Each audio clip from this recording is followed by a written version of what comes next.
Stampeders at home. Tonight, they face a team that's still perfect in the standings, but not playing perfectly. It's Anthony Calvillo and the Montreal Alouettes, the runaway leaders in the East at 7-0 against the Stampeders. The CFL on CBC. Game time.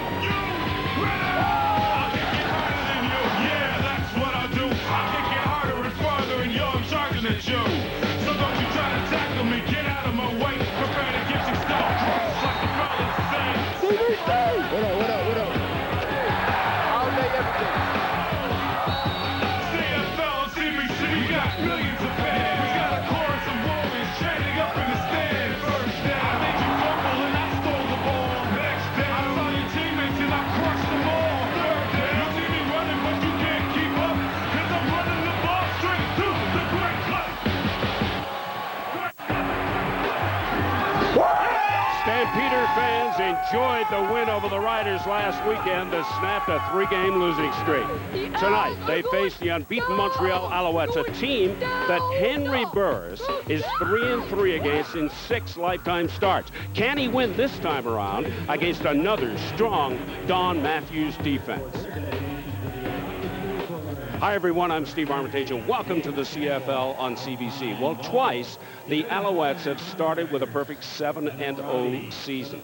And twice, they have gone on to win the Grey Cup. They did it in 2002 and way back in 1977. But this year, they have struggled a bit to stay perfect. The Stampeders, on the other hand, started the year at 3-1, then lost 3 in a row before winning here at McMahon Stadium against the Riders last weekend. Now, with their thoughts on tonight's matchup, let's join Mark Lee and Chris Walby. Gentlemen. Thank you, Steve. Good evening, everyone. Well, tonight's game will feature 2 of the finest running backs in the CFL this season. Calgary's Joffrey Reynolds is the league leader in rushing right now, and defensive players around the league, those who have played against him, are saying he's the best running back. I know you like Charles Roberts, but what do you think? Well, hello. Is this a big surprise? The guy last year, 1,400 yards rushing plus, was number 2 in the CFL behind the aforementioned Charles Roberts. But this is a guy, Reynolds, that can get a lot of yards, and he runs tough between the tackles. Very hard to bring down. Will catch the occasional swing pass out there. He's got a great yard per carry average of 7.0. But against the Alouettes in 2 games last year, 8.6 a carry. Watch for that today. That's a whopping average. How does a guy like Reynolds, though, help Calgary against a pressure defense like Montreal's? Well, I think the biggest thing is if you want to keep the pressure off your quarterback, you got to run play action. That means you got to run the running back. And then what also happens, if you're going to run a pressure defense and line up 8 or 9 on the line of scrimmage, you know as well as I do, Mark, if he breaks that initial plane, he's going a long way, and the safety's the next guy that's going to see, Mr. Reynolds. And he is hard to bring down. Absolutely. Now, Robert Edwards, the running back for the Alouettes, leads the lead right now with 10 touchdowns, 7 on the ground, coming off an explosive 138 yards last week against Toronto. You know, he's almost a prototype of Reynolds in the fact they're both small in stature but heavy in weight, 220 pounds plus. Again, a guy that likes to run between the tackles, a guy that leads the league, as you say, 10 touchdowns. But the fact is, he's a guy that felt last week with 138 yards rushing that he could have got 200 against the Argos, was disappointed didn't get the ball more, and really is looking for an opportunity to get a chance to run the ball more against this 3-4 defense of the Stampeders. And the Alouette passing game has not been that good this year. I would think he takes the pressure off Anthony Calvillo. This is more of a balanced attack that I've seen in years, and I think it does 2 things. 1, it allows Anthony time to look downfield, but 2, it also keeps your quarterback healthy because the linebackers have to respect the running game now. Well, this is a passing game, but we got a real treat on the ground tonight. 2 of the biggest bruising running backs in the league set to get their noses dirty here in Calgary, Steve. Thank you, Mark. The Calgary Stampeders certainly improved offensively last week, enough for the victory. But the defense, led by Raheem Abdullah, was rock solid. Raheem is standing by now with Kahari Jones. Kahari? Thanks, Steve. Now, Raheem, this team is 4-4, played 8 games, been a little up and down. How do you think this team is coming together? I think we're coming together pretty good. You know, I don't think in 8 games we played our best, even with the game against Saskatchewan and Saskatchewan. I don't think we played our best yet, both offense, defenses, and also special teams. But I think that, you know, as we get better as we go along. Now, going back to that game in Saskatchewan, nobody can talk about that game without talking about the hit that you had on Kerry Joseph. Describe to me how that hit felt from your perspective and what it did for this team. It was great. You know, we talked before we left out of the locker room about someone has to make a big play to get everybody in the game. And, God has blessed me, and that was me who made a big play. And coaches had told us all week long that it was going to come free, and that somehow I was going to make a big play, and that when it came to it, someone had to step up and do it, and I did it. And it helped spark the team, which we needed. We needed a spark because we have been playing great ball lately. We lost 3 games. Prior to the game, we beat Saskatchewan, and that was just something that we really needed. Thanks a lot, Raheem. Good luck today. Back to you, Steve. Thank you, Kahari. As you probably noticed by now, we have given Elliot Friedman and the panel the week off. But before leaving, Elliot sat down with the head coach of the Calgary Stampeders, Tom Higgins. Higgins will be the first to tell you that you can't achieve success without experiencing failure. 2 of his stars certainly experienced a little bit of failure in the Stampeders' 3-game losing streak that put their season in jeopardy. Copeland, when you saw the 2 passes hit him against Saskatchewan the other week, and they dropped. What's going through your head when you see that? What people don't understand is how much a professional athlete hurts. And after that football game in the locker room, when there weren't very many people around, Jermaine still was sitting in his locker, and we sat next to one another and had a really good conversation. What did you say to him? Well, to the team, it was basically, well, self-pity stinks. You can't feel sorry for yourself. No one else will. And what you need to do is, what kind of plan are you going to come up with to allow you to make those catches and to not feel this way again? And so I just wanted to plant a couple of seeds and let them know that, we're here. We're going to do this together, and that no one does it alone.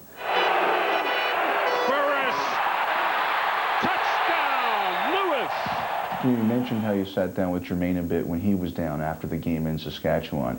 Henry bolted from here that night. It was well reported. Did you ever have a chance to sit down and talk to him about his headspace? Oh, absolutely.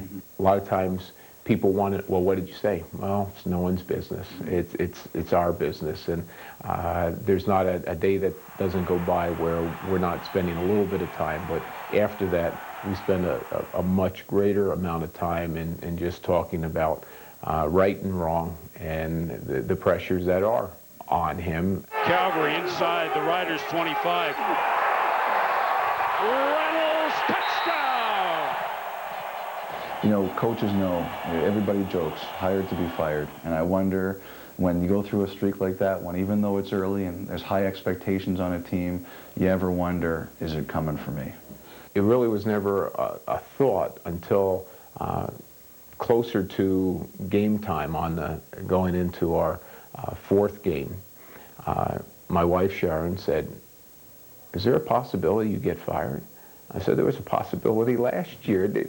Of course there is, but you know what?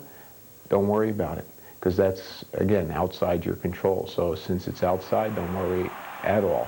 And that's a good advice to give anybody. Tom Higgins still has his job, and tonight he's up against Don Matthews. Matthews, by the way, has just agreed to a 2-year contract extension that will keep him in Montreal through 2008.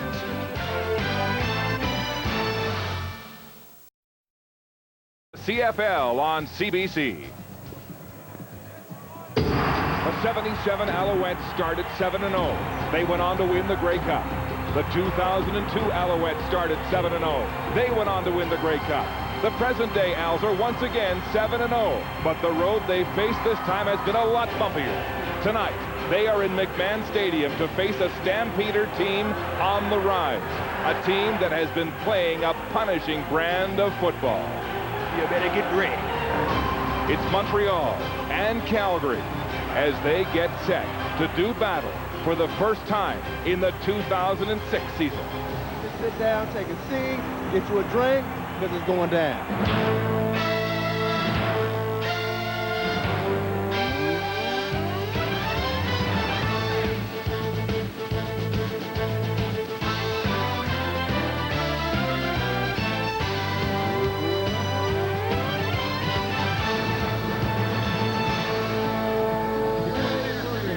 Live from McMahon Stadium in Calgary, the barnstorming Montreal Alouettes put their undefeated record on the line against the mercurial Calgary Stampeders. Stamps 4-4, hoping to hit the halfway pole with a winning record, but the 7-0 Alouettes stand in their way.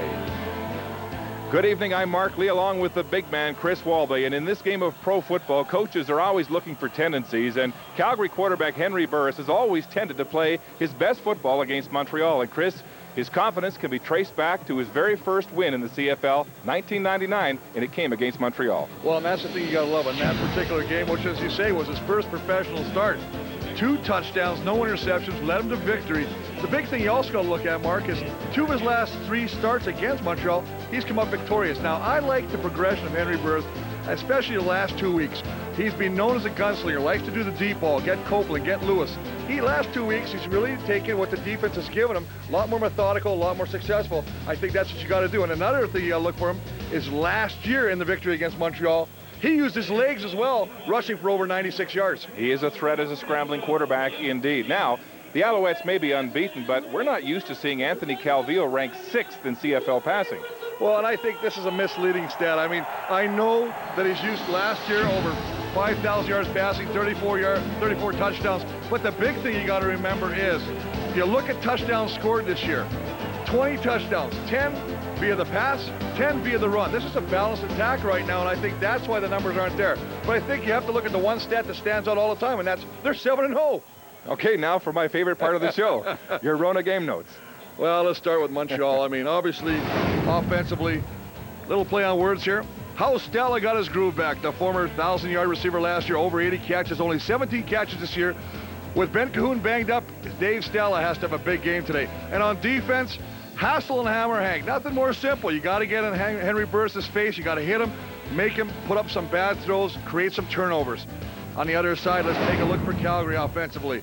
Hey, ride the Reynolds Express. This is a guy that can get it done. You want to play that pressure defense? He busts through the initial line. He's going a long way. This guy will help you play action package. On defense, make Calvillo see the pressure. Now, you're saying, what does that mean? I'm not talking about feeling it. I'm talking about seeing it, because if he's looking at the pressure, he's not looking downfield at the receivers. And for the second time under Don Matthews, the Alouettes with a 7-0 start to the season. And he announced this week that he has extended his contract with the Owls through the 2008 football season. Tom Higgins told us yesterday he asked his team a question before they snapped their 3-game losing streak against Saskatchewan last week. He said, what's the difference between Montreal and Calgary? He said the difference is the Alouettes always believe they can win, and he says he thinks his team is starting to believe the same way. It's J.R. Ruffin with a reverse as they cut around the far side. Marcus Howell, the wide receiver, with a big opening trick play on special teams. The opening kickoff return to midfield, and tremendous field position to start on offense for these Calgary Stampeders. Well, the nice thing about that is how you want to start a game. Ruffin, as you say, hands it off to Howell, takes it out to the wide side of the football field. Now you got to give the cover team credit too, because that's Ricky Bell, number 7. He doesn't get fooled by coming in too deep and allowing Howell to get to the outside. Mentioned how Henry Burris has hurt the Alouettes with his scrambling. He's beaten them badly through the air in his last 2 wins in the last 2 years, passing for an average of 350 yards. Double tight end formation on first down for Calgary. It's a hitch pass off play action, and Kenyon Ramble is immediately hit as he gained maybe 1 or 2 yards, showing the speed on that Montreal defense. Well, let's take a look at the lineups for the Stampeders. Reynolds, what a game. 2 games against Montreal last year, averaging 8.6 yards a carry. See if he can do that today. Lewis and Copeland, the 2 slot backs, looking at big games against this Alouettes secondary. And a good offensive line that's played very well, led by the veteran Jay McNeil at left guard. Little or no gain on the pass to Rambo. 2nd and 10, and this is where the Alouettes like to feed with the blitz. And here they come after Burris. He's flushed, rolling right, buying time to the boundary, gets the ball away. It's complete to Elijah Thurman. Thurman, though, is inside the first down marker by at least a yard, maybe 2, as we check the starting defensive alignment for the Owls. Well, they're going to bring pressure. It all starts up front with these 4, Romario and Filion, the 2 defensive tackles. Yet to have a sack this year. Maybe that'll change today. Mackey back to the little linebacker spot after coming back, missing 4 games with a knee injury, and a secondary. Sanchez getting the start at the cornerback position. Crutchfield moving to the wide side. 3rd and just a little over 1 to go, and so Burke Dales will punt for Calgary, an average of 46.3 yards on his punt so far this year. second in a tie with Toronto's Noel Prefontaine. Avon Coburn is the lone man back, a deep spy-rolling punt, pushing Coburn back to his 6-yard line. He cuts up the hash marks and is hammered quickly. Randy Chevrier, one of the first down to make the tackle, a 44-yard punt for Birkdale's. Anthony Calvillo, as we mentioned, not having a terrific, prolific first 7 games, although his team is unbeaten at the helm of a middle-of-the-road passing offense.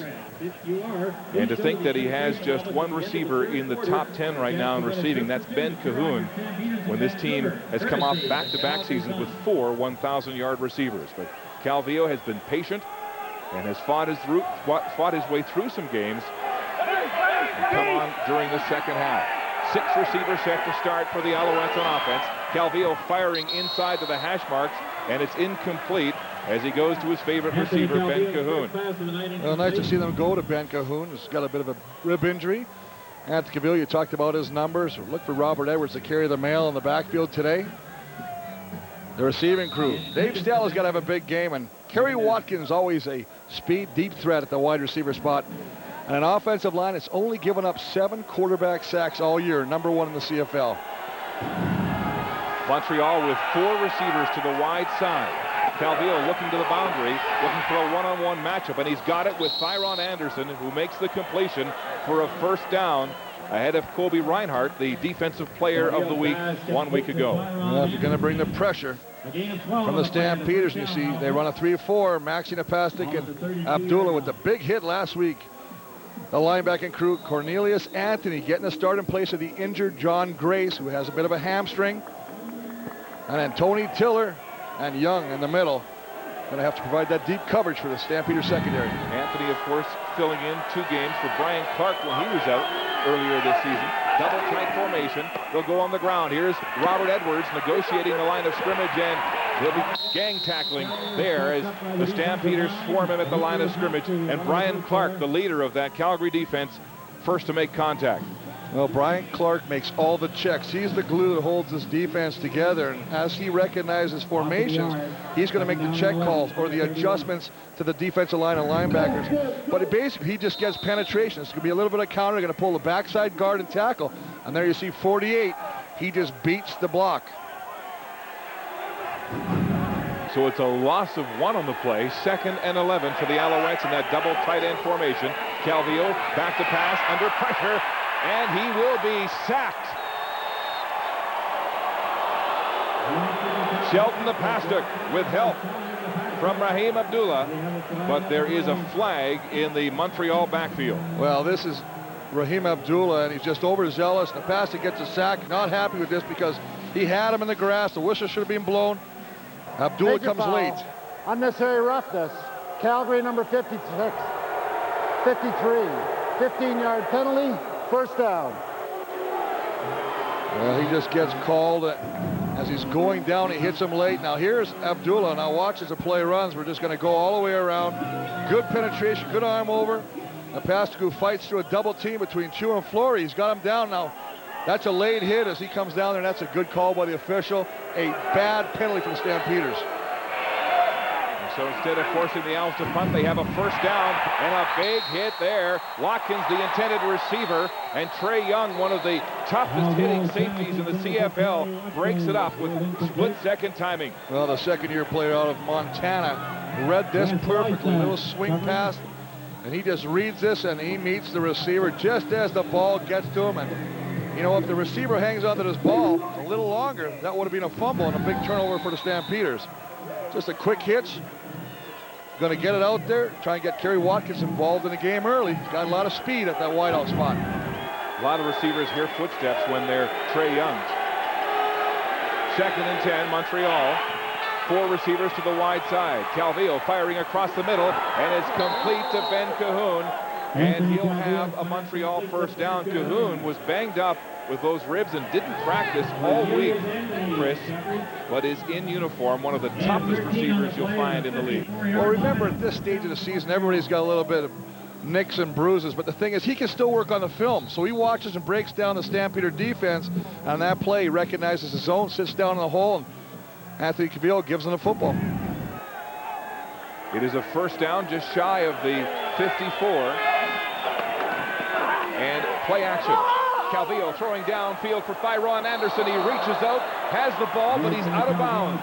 It's incomplete. And again, they look for that one-on-one matchup against Colby Reinhardt on the short side. Yeah, you know, it's interesting. We saw Saskatchewan last week also go against Colby Reinhardt, who ended up being the Defensive Player of the Week last week with 9 tackles, an interception, and a sack.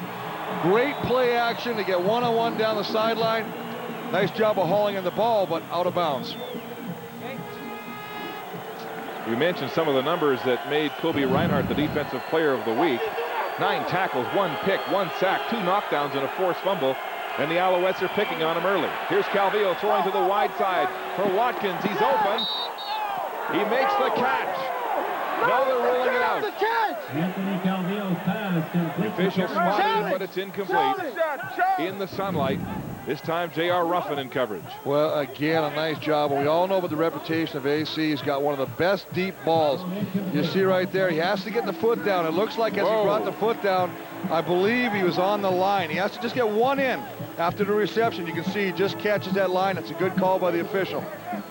Great catch, a great effort looking back in the sunshine by Watkins, but just a toe out of bounds. And now Don Matthews is going to challenge the call. Well, it's a big play, and remember, when you challenge it, your first challenge, regardless of win or loss, does not cost you a timeout. I don't know if they would. A lot of times they'll go to the receiver and say, what do you think?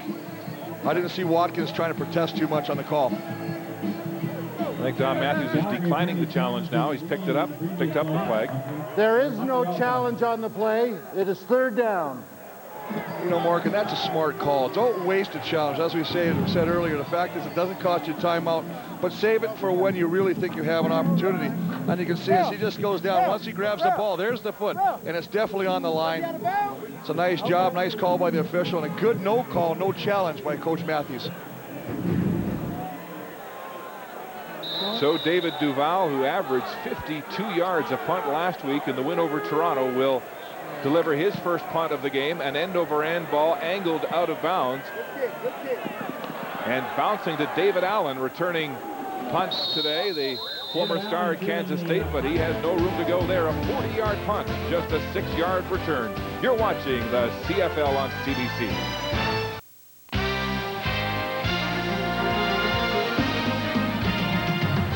Welcome back to McMahon Stadium in Calgary on a chilly night here in August in the foothills. A special hello to our troops in Kandahar looking in the middle of the night, and to our American viewers across the U.S.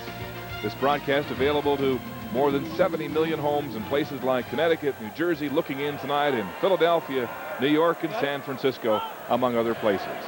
Double tight end formation on first down and tough field position for the Stampeders. And it's play action. Burris sells the fake, throws downfield, and a completion to Elijah Thurman, who will have the first down. Burris using the fake to Joffrey Reynolds, freezing that Montreal defense, and then finding his former Saskatchewan receiver. Well, we're going to have 2 tight ends here, both sides, and basically on this time it's going to be Wes Cates and Gilles Leslie, and the thing about that is they can run, they dress 4 backs, and it puts a mismatch situation against the defenders of the Alouettes. Actually, Henry Burris on that play had a number of options to go with the ball. Was a flag on the play as Jake Ireland sorts it out with the umpire Ross Saunders. But that was something that we saw in practice Thursday here in Calgary, with 4 running backs all on the field at the same time, as Steve Barato comes up with a new look for this Montreal defense. And it allows them the versatility of putting these big backs against defensive backs at full speed. This time, though, they went for Thurman and the completion. Jake Ireland still sorting out this call, and now he'll make it public. We have objectionable conduct, Montreal number 2. We have a major foul, unnecessary roughness, Calgary number 64. These both occurred after the play. We'll go back 5 yards, and it'll be 1st and 10. Davis Sanchez and Jeff Pilon, and that's the second bad Calgary penalty of this first quarter. But it is a first down, again, double tight end formation with 2 receivers to the wide side for Calgary. Burris back, handing off. Reynolds straight up the gut against that Alouette defense. And he'll have 5, maybe 6 yards before they finally bring him down. And it's Kai Ellis making the tackle for the Alouettes. That's just a great job of getting this man, Joffrey Reynolds, involved in this offense. Take a look at his numbers, 31 games, 2,700 yards, and what a great average mark at 6.1 yards a carry. And he gives this Calgary offense so many options here on 2nd and short with a 7-yard gain on 1st down. 2nd and 3 for Burris now. 6 receivers set as he tries to spread the Alouette defense. Burris, short drop across the middle, and it is dropped. Elijah Thurman had it right in his hands and couldn't hold on. And so the Calgary drive will stall. It'll stall, but they get good field position. They give their punter, Burke Dales, an opportunity to pin Montreal deep in their own territory. It's a smart move, and I love what they're doing with the tight ends. They're lining them up tight, then they're waggling them out wider. You're defending a drop ball like that? No, I'm not, but they still got movement. They moved the ball up a little bit, I think. That's the biggest thing. Avon Coburn standing at his 16-yard line. Burke Dales to punt inside his 30. Angling a nice deep spiral again to the near sideline. Coburn at full stride across the 25, cuts upfield, and he's brought down immediately. Scott Coe makes the tackle on special teams for the Stampeders. Ben Cahoon did not travel with the Alouettes yesterday. He flew in late last night. Not only is he playing with beat-up ribs, his wife Kimberly is expecting the birth of their 4th child. So he flew in late last night, and he's going to fly home tonight on the red-eye because she is due in the next 2 or 3 days. So he's on call here with the Owls. 1st down, Montreal. Calvillo back to pass, throwing down the short side again for Anderson. Oh, he made the catch! With 2 men in coverage, Reinhardt was right there, and Tony Tiller also in the vicinity, and he made the snag. Well, it's just a situation. This is what calling your own plays will give you. They put 4 receivers to the wide side, and they get one-on-one coverage with Thyron Anderson against Kobe Reinhardt. Now, Tiller comes in there late, but basically it's one-on-one coverage. 1st down, Alouettes. Play action. Calvillo rolling now under pressure from Anthony. Gets the ball away, and it's complete downfield. Kerry Watkins makes the catch for the Owls, and they move the yardsticks once again. A gain of 23 and a 1st down. Well, play action, but the fact is, as a receiver, you have to adjust your route when your quarterback's in trouble. Now, they're going to flush AC to the outside. Watkins, who's lined up in that short side wideout, breaks it back into the middle, and that allows him to get some space from the cover man, Chapman, on the play. Alouettes covering 50 yards on 2 plays and threatening here. Calvillo throwing to the backside. It's a bubble screen to Watkins again. He gets some blocks and heads upfield. Jermaine Chapman wraps him up, but not until he gets the 1st down. And again, misdirection. Robert Edwards is going to go to the right, and as a result, he's going to pull everybody over that way. When he pulls everybody, he comes back. Anthony comes back and throws it to the short side to Watkins, who's got some big offensive linemen in front of him. There you see 65 Lampert. There's Flory down the field. Nice job of play selection by Anthony. 18 yards the gain. Handoff up the guts, and Robert Edwards scores his 11th touchdown of the season. Virtually untouched up the middle as Calvillo makes swift work of this Calgary defense. And he does a nice job of spreading the defense out. That's why when he handed off to Robert Edwards at the middle, the linebackers can't cheat inside. They got to go to the outside because he's already thrown to the short side to Watkins. He's run the bubble screen the opposite side to Watkins. When you do that, the linebackers cannot cheat inside. They got to spread out a little bit, create a little opening, and that allows your offensive line an easier time to get on their block. Point after by Damon Duval is good. And the Montreal Alouettes on a 7-yard run by this man, Robert Edwards, are on the scoreboard first at McMahon. No, hey, now the why he goes big smile for Robert Edwards and a league leading 11 touchdowns, Chris Wolf. Well, nice job on what you're going to have. And we talked about spreading out of the linebackers. Look, and here's your 2 linebackers. That's a halfback right there. Now, we got a lot of space in here. Now, as we run the play, you're going to get an easier job. The lineman knows who's got to get it on there. Now, freeze it right there, guys. That's Brian Clark right here, and he's got to make the play. He can't, and that's the result. The next thing that Robert Edwards sees is the end zone. Here's J.R. Ruffin on the kickoff.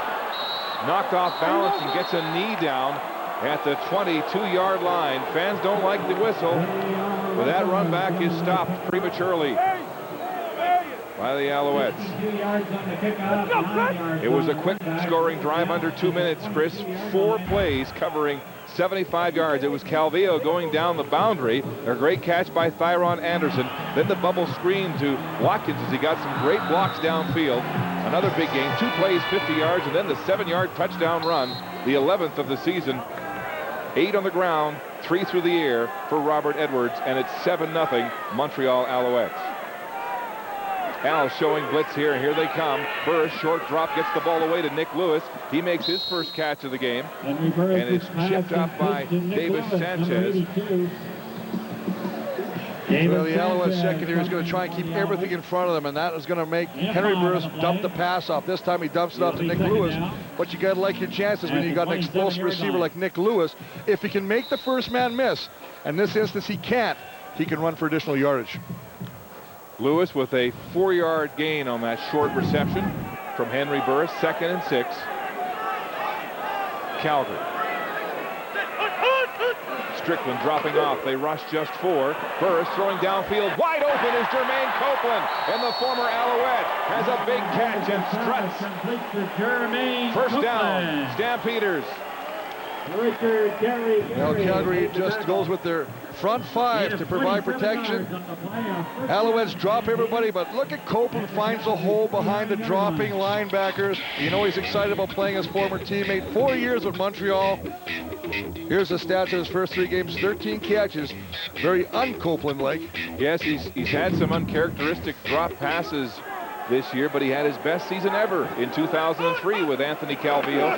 1,757 yards to lead the league as Joffrey Reynolds bashes his way up through the middle on the ground on first down for Calgary. A good first down production, Mark, but I like the call. It's a delayed draw.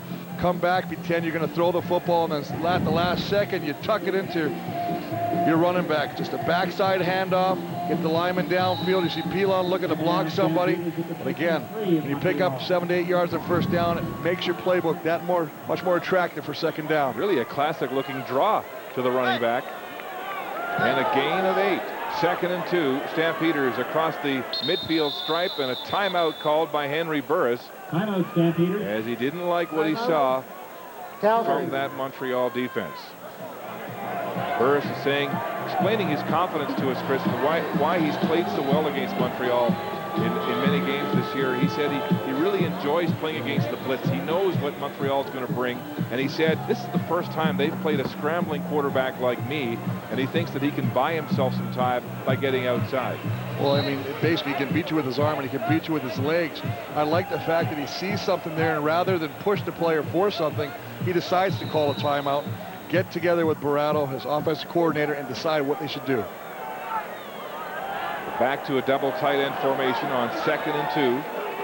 Handoff, Reynolds bouncing outside, and he won't get there as Tim Strickland came in and made a huge tackle in behind the line of scrimmage. There'll be a loss of a yard on the play, and the Stampeders, looking at an easy second down conversion, will be forced to punt. Well, anytime when he's just going to come through the middle, he's going to beat the block, and penetration will kill any play you're trying to get to the outside. You have got to make sure you secure the corner if you want to get him around. You take a look at the numbers right here. First in touchdowns, points per game, rushing yards. First in 14 categories defensively. And perhaps at their most dominant best last week when they didn't let the Argos across their own 51. Burke Dales, a high spiraling punt, deep to Coburn. He'll let it bounce into the end zone, and it will go out of touch for a single point. Not what the Calgary punter wanted, but a point. That was a 75-yard punt single by Burke Dales, who was hoping to pin the Owls deep inside their 5, but it got through the end zone. Calvillo now. Back to pass. Wide side. O'Neill Wilson beats the first man. And then is quickly tackled as the Calgary secondary filled quickly. Wilson O'Neill.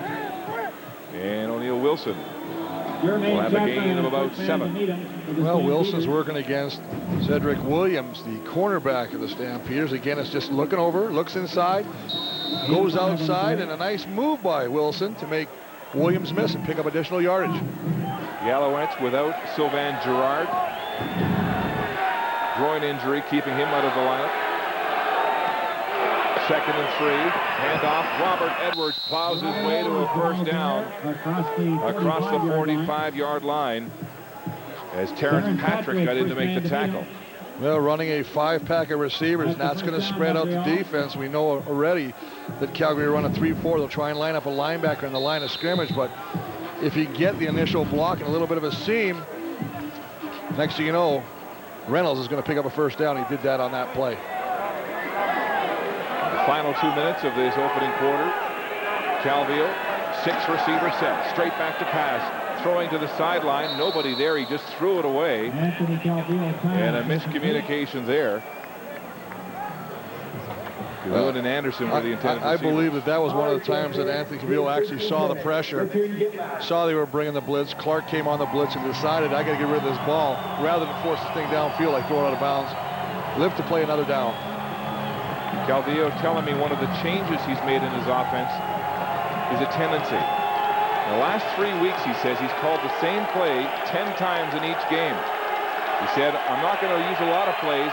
If one works, I'll keep coming back to it. Here's Calvillo under pressure on 2nd down. He'll run for the first time, breaks the first tackle as he got by Anthony, but he stopped shy of the first down, and Montreal will be forced to punt. Well, I believe Terrence Patrick, who comes in place of Demetrius Maxey at that defensive end spot, is going to initially get him, and he's just going to come from the top, and he misses him in the middle, and then has enough gumption to get back in the field. Don't stay on the ground, son. He gets down there on his second attempt, does bring down Anthony.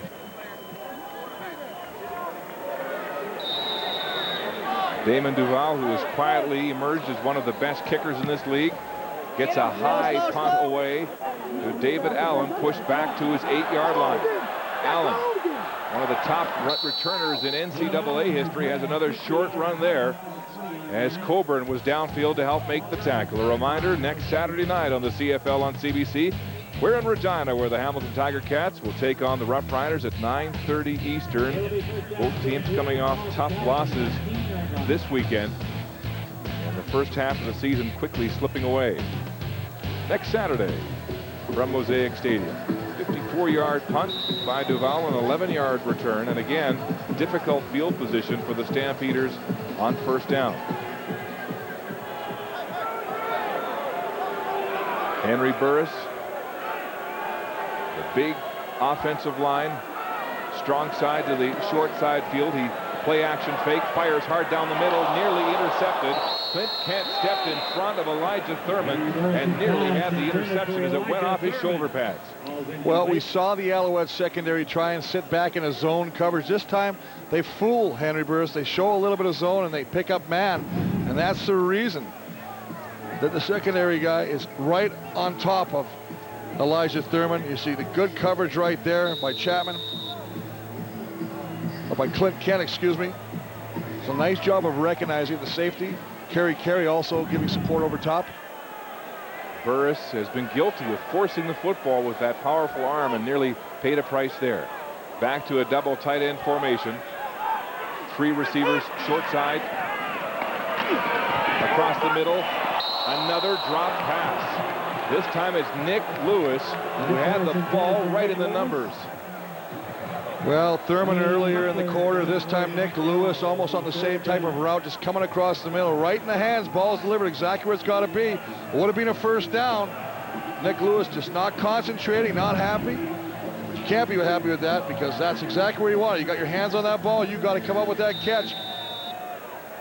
A little bit of a tip there by Dwayne Butler, the short side linebacker, and only the second time this season that Calgary is punting inside its 30. And a huge change of field position here as Coburn is felled just shy of the midfield stripe as the gun sounds to end the opening quarter here in Calgary. The Alouettes, on the 7-yard touchdown run by Robert Edwards, have a 7-1 lead over the Calgary Stampeders.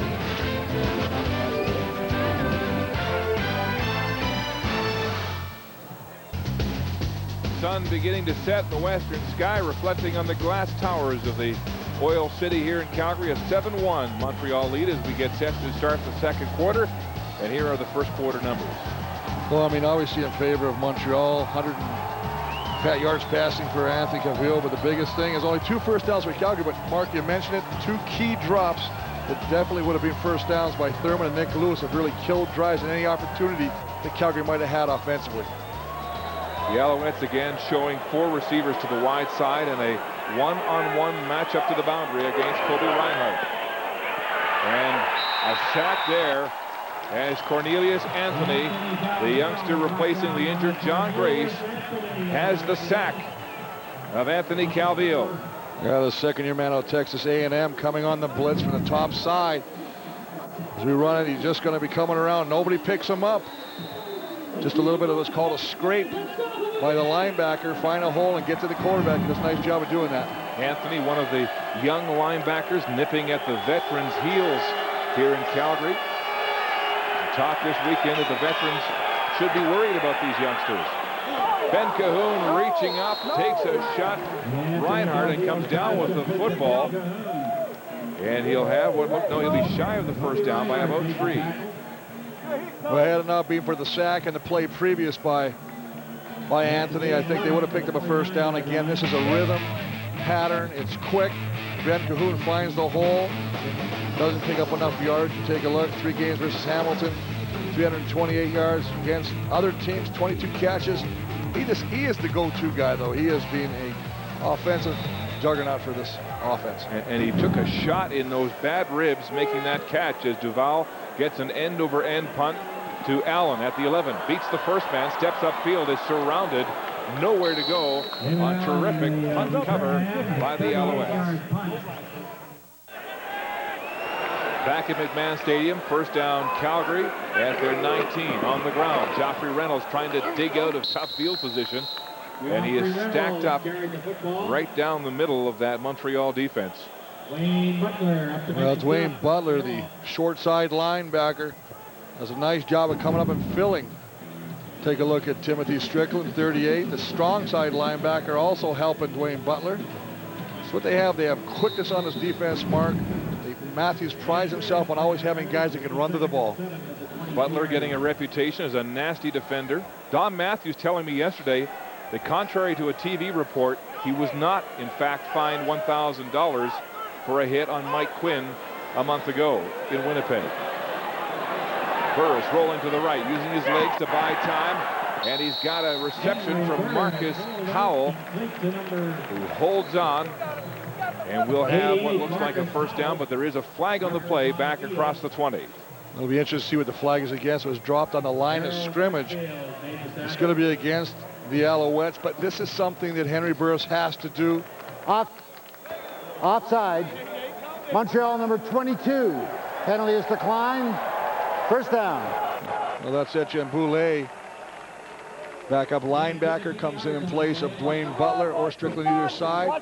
But Henry Burris does a nice job of moving the pocket. Don't just sit back in a drop back. Get out there, utilize that athletic ability you have. So another first down, and the Stampeders at their own 39. Burris throws a quick shot inside to Nick Lewis. He holds on this time, then fumbles the football on contact. The Alouettes have it, they say. As he crossed the first down marker, Nick Lewis was stripped of the football, and it looked like Dwayne Butler forced the fumble, but no, they will rule it's not a turnover. Well, they're probably going to rule that he was down already by contact, and therefore if the ball did come loose, it won't be a fumble. You see him right now as he breaks in, quick hitter. That the ball does come out, and the ball is loose, but he does recover it, and that's why it was not a turnover.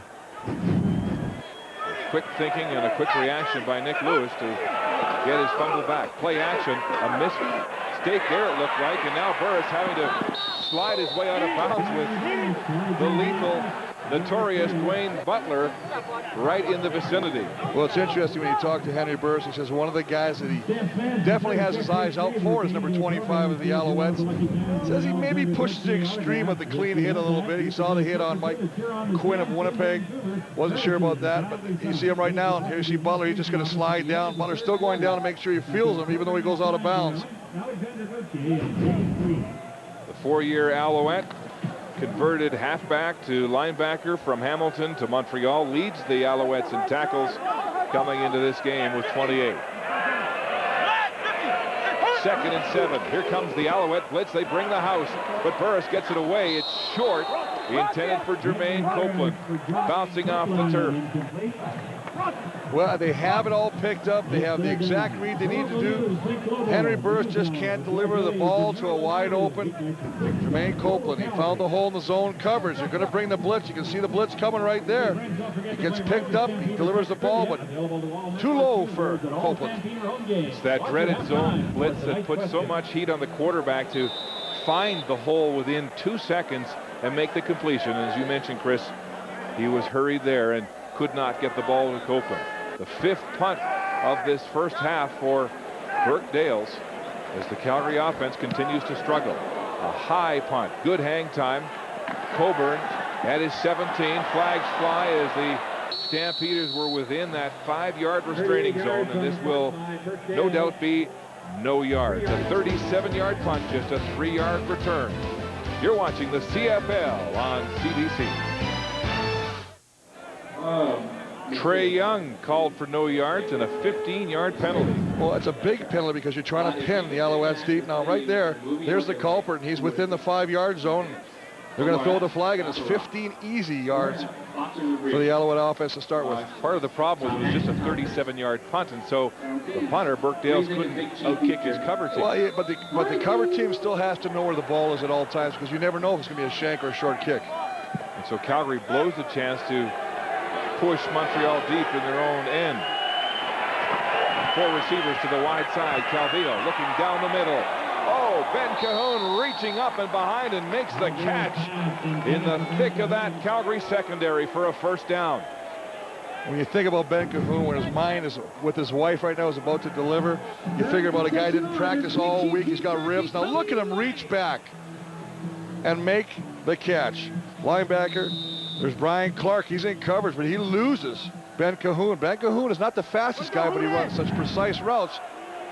Big success right there. Courageous effort here tonight with those injured ribs. Play action. Calvillo throwing to the boundary. It's caught by Tyron Anderson, but there's a flag on the play, and it looked like a bit of a push-off there in that one-on-one play against Kobe Reinhardt. You know, Mark, has been one of Calvillo's favorite players to attack here in the Calgary secondary. I think that's exactly what it is. It looked like it, indeed, it was a push-off. They've been going after, you mentioned it earlier, Mark, they seem to be going after that matchup. Pass interference. Calgary number 3. Whoa. That penalty is declined. First down. Well, that's an interesting call because it looked like Tyron Anderson, and he's just going to push as he comes into frame. He comes back. It didn't even look like there's any contact on that one. But when the receiver came back, they deemed it was Reinhardt with the contact. Hand off to Robert Edwards, and Brian Clark grabs him and brings him down. And a gain of 5 on the play. What penalty's really hurting the Stampeders early, as you see going down, and that is right there. They got the clutch, the left hand, grabbing the inside of the receiver's jersey, Anderson's. Good call by the official. So the defensive player of the week is being picked on by Anthony Calvillo. He's completed 8 of 11 for 130 yards so far. Straight back to pass. Calvillo again down the sideline to Anderson. He makes the catch and falls. No, now they're waving it off. A delayed call. And it's incomplete on the sideline. Well, and you got to like the little game they're playing right now, Anthony and Tyron Anderson, because we've seen him go deep. Now, Kobe Reinhardt's 5'11", and Anderson is 6'4", so there's a little bit of a height advantage for Anderson. Also, he's a great leaper. So you can put it deep and he can climb the ladder and get that ball. But then when you start going deep on him, my goodness, he'll come back and get separation for the cover man. That's exactly what he's done, because Reinhardt's so worried about getting beat deep that he's not coming back. Looked like he got his toes inside that sideline, but is there going to be a challenge? Now there's a flag down at the Montreal bench, and they will challenge that incomplete call along the sideline.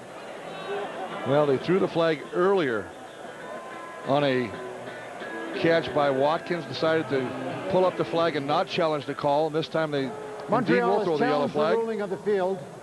They feel that the receiver was in bounds. We will review it. Again, it will be the first challenge by Montreal. Let's take a look. He only has to get 1 foot down. Oh, that's tight. That's tight. He looks like he's just tight roping the. That was a great angle. Hard to tell from that angle, but the first angle we had there, the first look.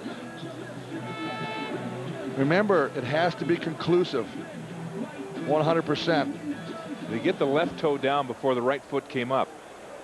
I think he may have got his foot down, a little ballerina plie along the sideline. Well, if he did, that's just a great job of body control by Anderson. So the play is under review as Don Matthews challenges the fact that it was a complete pass. So far, Thyron Anderson with 3 catches for 59 yards, but Calvillo has thrown 5 times in his direction already in this first half, attacking Colby Reinhardt. There's the replay official in the center of your screen. The height mismatch is one that Calvillo likes here against Reinhardt. You just freeze it. Oh, you just take a look right there. Now there's the line now. You be the judge. It looks like he's just inside. Doesn't look like he's on the white line. He actually turns that ankle to avoid the line. Ooh, that's a tough call. And he really made the effort to keep After his toe review, down. there is no evidence that the receiver got 1 foot down in bounds. It is the ruling of incomplete pass stands. It is 3rd down. Well, remember, Mark, we talked about this. It has to be conclusive to the official that's reviewing the play. He didn't find it was conclusive. As a result, the play will stand as called. So an incomplete pass means that the Alouettes will attempt a field goal here from the 40-yard line. Duval's longest is from 47 this year. He's been good on 80% of his field goal attempts. 5 of 6 last week alone. From the 40, the pin from Cahoon, and the kick is up and good, splitting the uprights from 40 yards out, and Damon Duval adds to the Alouette lead.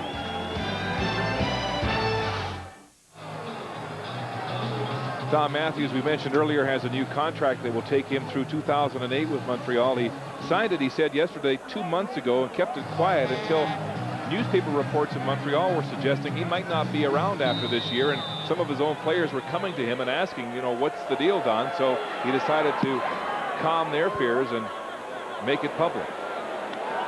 J.R. Ruffin now from the 15-yard line is one of the fastest returners in the CFL. Gets outside, beats a tackle, stays in bounds, and finally dragged by the leg out of bounds in front of the Calgary bench. A 31-yard return as bad blood and tempers break out at the Calgary bench. 28 yards on the run. Ruffin with a 31-yard return. And Avon calling. Mr. Coburn, the returner and special teams player in that ruckus. A reminder, tomorrow at 2 Eastern, join Bruce Rainey, Peter Burwash, and Brenda Irving for the men's final of the Rogers Cup, presented by American Express, live from the Rexall Center at York University. It's Richard Gasquet of France against world number 1, Roger Federer, in the championship at York University.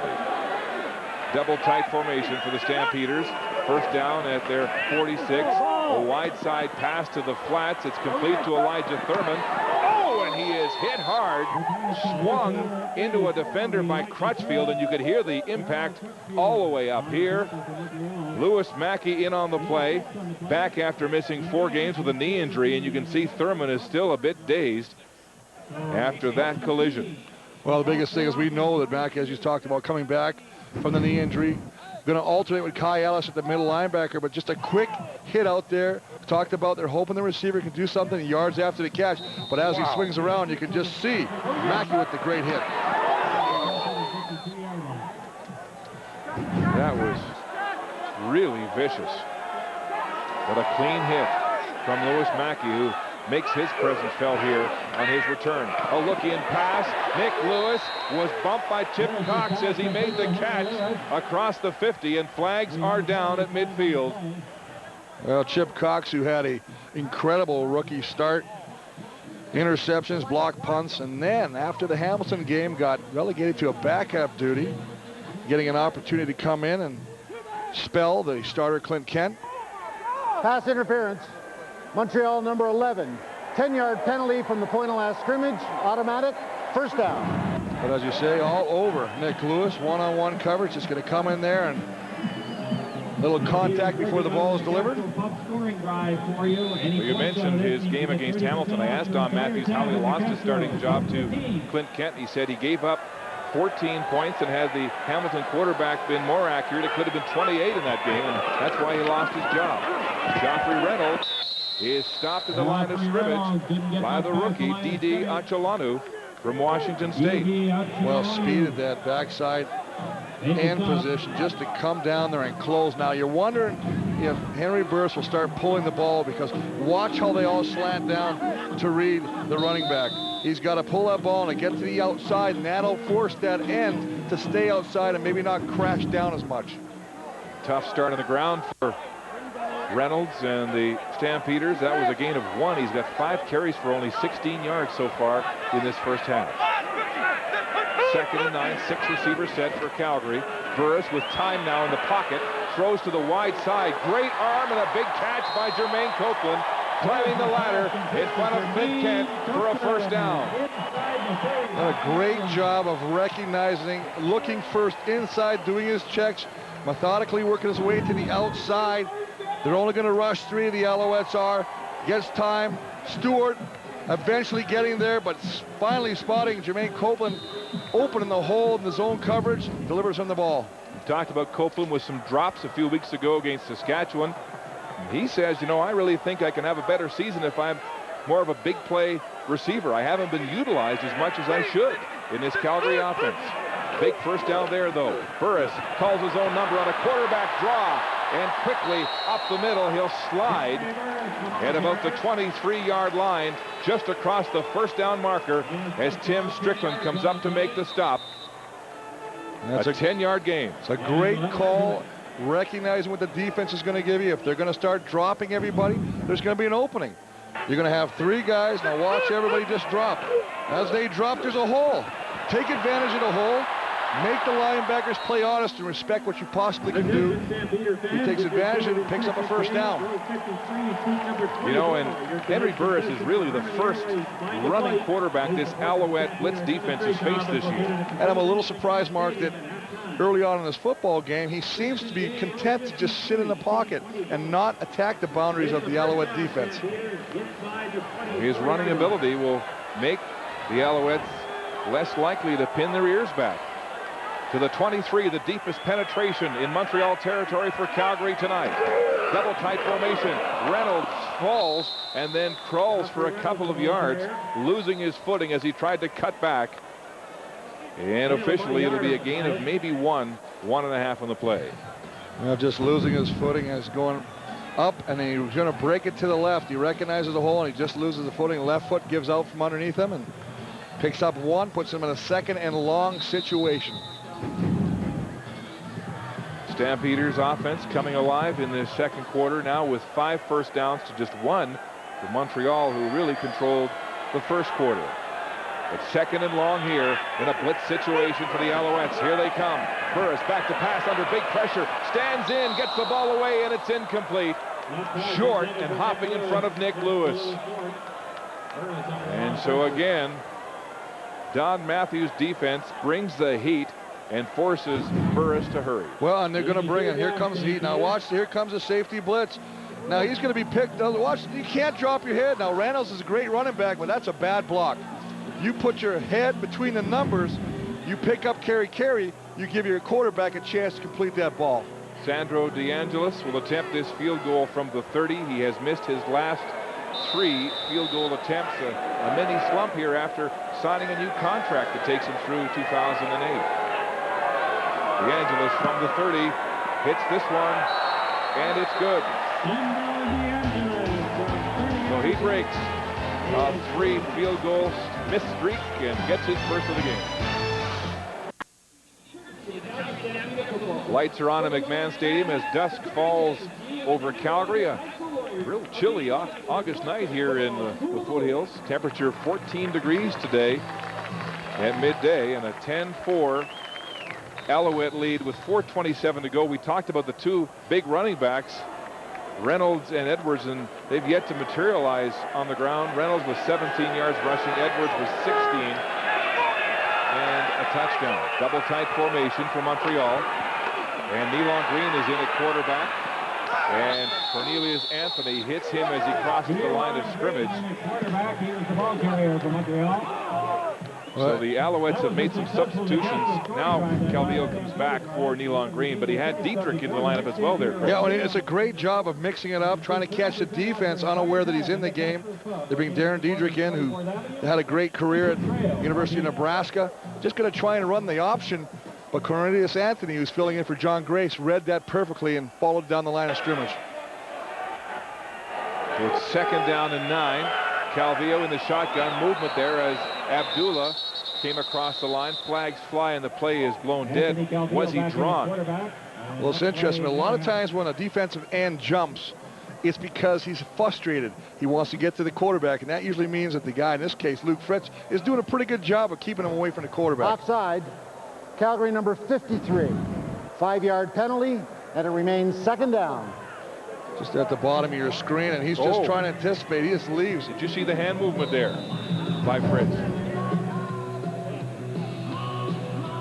With Abdullah offside. Fritz, of course, playing at tackle after the injury to Dave Mudge, the pec injury that will sideline him for the season. Calgary 4-man rush. Calvillo in the pocket. It's complete on a crossing pattern to Kerry Watkins. He breaks 3 tackles and another, and heads down the sidelines before Chapman forces him out of bounds. The second big play, big pass and run for Watkins here tonight. 37 yards on that one. Well, again, if you're going to get certain type of coverage, what's the best way to beat it? It's running a crossing route. They got man coverage, and Ruffin just gets picked up in the jumble of players in the middle of the football field, and that allows Watkins to come free. Great job by Anthony Calvillo to see that, recognize the man coverage, and call that play. Last year's leading receiver in Montreal with 37 yards, his longest catch and run of the season so far. Calvillo, pitch pass, O'Neal Wilson, high catch, heads upfield, and Wes Lysick gets a piece of it and brings him down just inside the 25-yard line. The 3-minute warning has been given here in Calgary. 2:43 until halftime, and Canadian Tire at the half. Panel has the night off, so Chris and I will have analysis of this first half and take you back in the day as we look back to the ordinary superstar, Johnny Rogers of the Montreal Alouettes. All coming up. Canadian Tire at the half, but right now, Anthony Calvillo with another good-looking offensive series going here. 5-receiver set across the middle. It's complete. And a touchdown for the Alouettes. Terrence Edwards back in the game after missing a few in Montreal with a slant that beats the secondary in Calgary. And the first passing touchdown in 3 games for Anthony Calvillo. And what a throw by Calvillo to have that on the money. Tight coverage by Brian Clark. Edwards shields the defender away. Once he makes the catch, he takes it the rest of the way. The brother of Robert Edwards making his impact felt today. Yes, the Edwards brothers with the Alouettes touchdowns here in the first half. The point after from Duval is good. So Robert Edwards on the ground and Terrence Edwards through the air. The Georgia brother tandem scoring for Montreal here in this first half. Well, we're just going to run the play, and they got good coverage. Now, Brian Clark is right here. Let's keep our eye on him as he's going to drop. There's the cover. Look at that, guys. Beautifully thrown ball inside. The blitz coming. One-on-one coverage by Brian Clark. Terrence Edwards shields him away from the ball. Ball deliberately perfectly, and Terrence Edwards does the rest, taking it to the end zone. Terrence Edwards with his first CFL touchdown, and Ben Cahoon there first to congratulate him. The younger brother of Robert Edwards, both stars of the University of Georgia, both figuring in the touchdowns for Montreal here in this first half. And the interesting thing, we've talked about AC Anthony in the beginning of the game, the fact that his numbers are a little off, Mark. He's averaging about 225 yards a game. He's already got 218 this first half. Calvillo, 219 in passing yards. 18 passing attempts, as you mentioned, Chris. 6 rushes. Calvillo attacking the Calgary secondary through the air. A secondary that is ranked 7th, second last in the CFL against the pass. Browns kickoff deep to the goal line. J.R. Ruffin for Calgary, straight up the hash marks, beats a tackle. Now he's surrounded and brought down by Patrick Dormelis of the Alouettes. The anatomy of that scoring drive, it was Kerry Watkins with that 37-yard pass and run, beating tackles, finally forced out of bounds by Jermaine Chapman. And then receiver set across the middle side, and Terrence Edwards turning a couple of defenders around and quickly to the end zone for his first CFL touchdown. And it's 17-4 Montreal. The Alouettes twice inside the Calgary 25 and making good with touchdowns from the Edwards brothers. 2:22 to go until halftime. Burris back to pass. A look-in pass. It's complete to Nick Lewis. And Lewis will have a Calgary first down. A little bit of a curl route, finding a hole in the coverage. Quick delivery by Burris, giving the football to Lewis, who can do good things after he catches the ball. Just going to sit back there, 3-step drop, deliver the ball, let Lewis do the rest. A gain of 15 yards on the play to the 39. Stamps trying to get something here before halftime, some encouragement offensively. Run! Handoff on the draw to Reynolds. He fumbles the football and gets a Calgary bounce. Well, very fortunate. Joffrey Reynolds, who's put the ball on the ground twice this year already. Once in a scoring situation earlier in the year. This time, just a quick handoff, busts through, and ball just stripped out of his hands, and very fortunate to get that bounce back. John Bowman, 48, almost coming up with the recovery. That's the second Stampeder fumble, and the second time they've recovered. First one by Nick Lewis. Gain of 7, second and 3. Burris now goes right back to Joffrey Reynolds, breaks a tackle, twisting and turning, and he'll have the Calgary first down. Dwayne Butler finally makes the tackle for Montreal. That's great leg drive by Joffrey Reynolds. Contact is made in the hole at the line of scrimmage. But Joffrey Reynolds is just going to go off the right side, just tries to keep busting, but the legs keep churning. He shakes off the first tackle by Dario Romero, who thought he had him stopped short. 1:20 and counting on the clock. Remember, Burris has already used up Calgary's timeout. Back to pass. Across the middle, Jermaine Copeland at full speed. And he'll have a big Calgary first down. Well, he says he wants to be featured. He gets a chance here tonight. Well, it's a nice job of Kenyon Rambo, the other receiver, coming to the outside and allowing Copeland to come back inside. A little bit of a rub pattern. That frees up Copeland. The ball is beautifully delivered. The result is a big gain for the Stampeders. 21 yards to Copeland, his third catch. And he and Nick Lewis each have 3 catches here tonight from Burris. 6 receiver set. The dump pass to the flats, and Kenyon Rambo makes the catch and then hustles for a few more. Very close to the first down. Darryl Crutchfield makes the tackle at the wide side corner for Montreal. And Kenyon Rambo with his first catch of the afternoon, basically just working one-on-one to the flat side. Gets right down by the sideline, working against Crutchfield. Good second effort to pick up the first down. Blitz coming by Strickland, realizes he can't get to the quarterback, tries to get his hands on the ball. Second and inches. And Burris sneaking ahead. Will have the first down as Dwayne Butler came spearing over the top.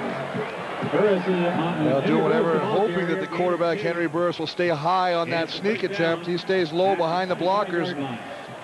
The Alouette, who jumps over the pile, falls harmlessly behind him. Just going to try and leave your feet, trying to catch him in midair. 33 seconds. They want to add a second. Jake Ireland wants to add 1 second to the play clock. Show 33. And that will give the Alouette defense a chance to get organized here as Burris tries to get the hurry-up offense going. 33 seconds on the clock. First down at the 25 of the Alouettes. Calgary, 6 receiver set, 3-man rush. Burris stepping up. He can run. He fakes the pass, looks for a block from Lewis. Fakes a tackle, heads to the 5 and steps out of bounds with 19 seconds on the clock. And a big first down, a 22-yard run for the Calgary quarterback. What a great job of freezing Timothy Strickland. 3-man rush by the defense. He decides, I got nothing downfield. There's a big lane to run through.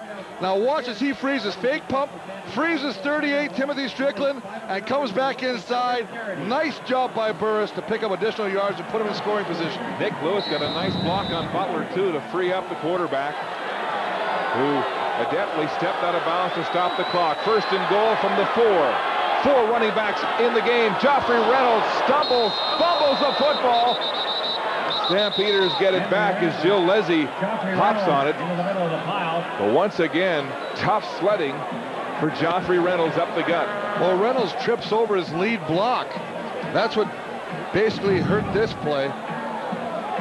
They're going to bring the tight ends, and there's 50. There's Jay McNeil trying to block him. He ends up running over him. Neal losing his footing. Tight ends trying to get influence inside to the outside. That really was a botched up play. 14 seconds on the clock. A loss of 2. 6 receivers set. Second and goal from the 6.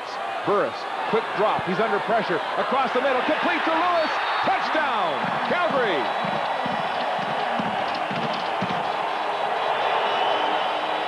Mark, the game is all about matchups.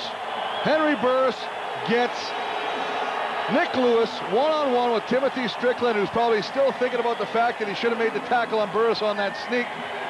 This time he gets him slanting across the football field. One-on-one coverage, nothing fancy. Just going to come back inside, run the slant pattern. Beautifully led by Henry Burris, where only Lewis can make that catch, and he Johnson the end zone. That's a great job for Calgary to get some points going in at the half. The point after is good from DeAngelis. Nick Lewis with his 4th touchdown catch of the year, the 10th touchdown pass by Burris from 6 yards out. And a terrific last-minute drive by the Stampeders. And a good way to go to the locker room at halftime as they cut the Montreal lead to 6 points. Burris with back-to-back scoring drives, the field goal, then the touchdown. Well, he's just going to be running, and there he is right here. He's just going to cut across, just underneath. Gets the defender, Strickland, in traffic. It's exactly what you want to do. You run crossing routes down by the goal line, hopefully pick somebody off. They did that. The result is a touchdown for the Stampeders. Good job up front. On that one. 6 seconds on the clock until halftime. And Henry Burris, who struggled in that first quarter, has come alive here in the second quarter and showed some of the reasons why he's been successful against this blitz-happy Montreal defense, standing under the face of the rush and beating him through the air on that 6-yard touchdown pass to Nick Lewis. Well, and it was brought on also, Mark, by the fact we talked about this all game. You've got to utilize your legs as well as your arm, and he did that on the play previous. Lewis makes up for a drop pass and a fumble. There's a good kick. The Owls have it. It's Mike Willamette, the big fullback, and Brian Clark wrestles him to the turf with 1 second showing on the clock until halftime. Shit, we at home and they want to put 1 second on the clock. For what? 35 yards on the kick. Lewis says he'd rather go to the dressing room. There is 1 second to run on the clock here at McMahon Stadium as Steve Morato's offense is clicking here in the late stages of this first half. Well, taking advantage of what the defense is giving you. And if there's nothing there, don't force the throw, take off with it and run, and that's what Henry Burris did on that last drive. Final play of the half is Calvillo has 4 receivers bunched to the wide side. Back to pass. Scrambling now to the line of scrimmage, throwing it across midfield. O'Neal Wilson makes the catch, and he's brought down by Scott Coe on the final play of the first half. As the gun sounds, Anthony Calvillo engineering 2 touchdowns, 1 on the ground by Robert Edwards and 1 through the air to his brother Terrence. Henry Burris with a touchdown pass of 6 yards to Nick Lewis, and it's 17-11 Montreal. And here's Kahari now with Don Matthews. Coach, they had that big touchdown at the end of the half, but you guys have to be encouraged by your offensive play in that first half. Yeah, really disappointed we let them in right at the end. We let that quarterback scramble, and then that was a tough play on us, but they got it down close and they executed. What do you have to do to change the momentum in the second half? Well, we just have to play our game. I don't think we have to change it. We think we got it going in. We're going to do more of the same. Thanks a lot, Coach. Back to you, Mark. Thanks, Kahari. So Don Matthews' offense looking more like the offense we've come to know in the first half, with the Stampeders rallying in the final minute to make this a football game at the half. That jumps out at you there is time of possession.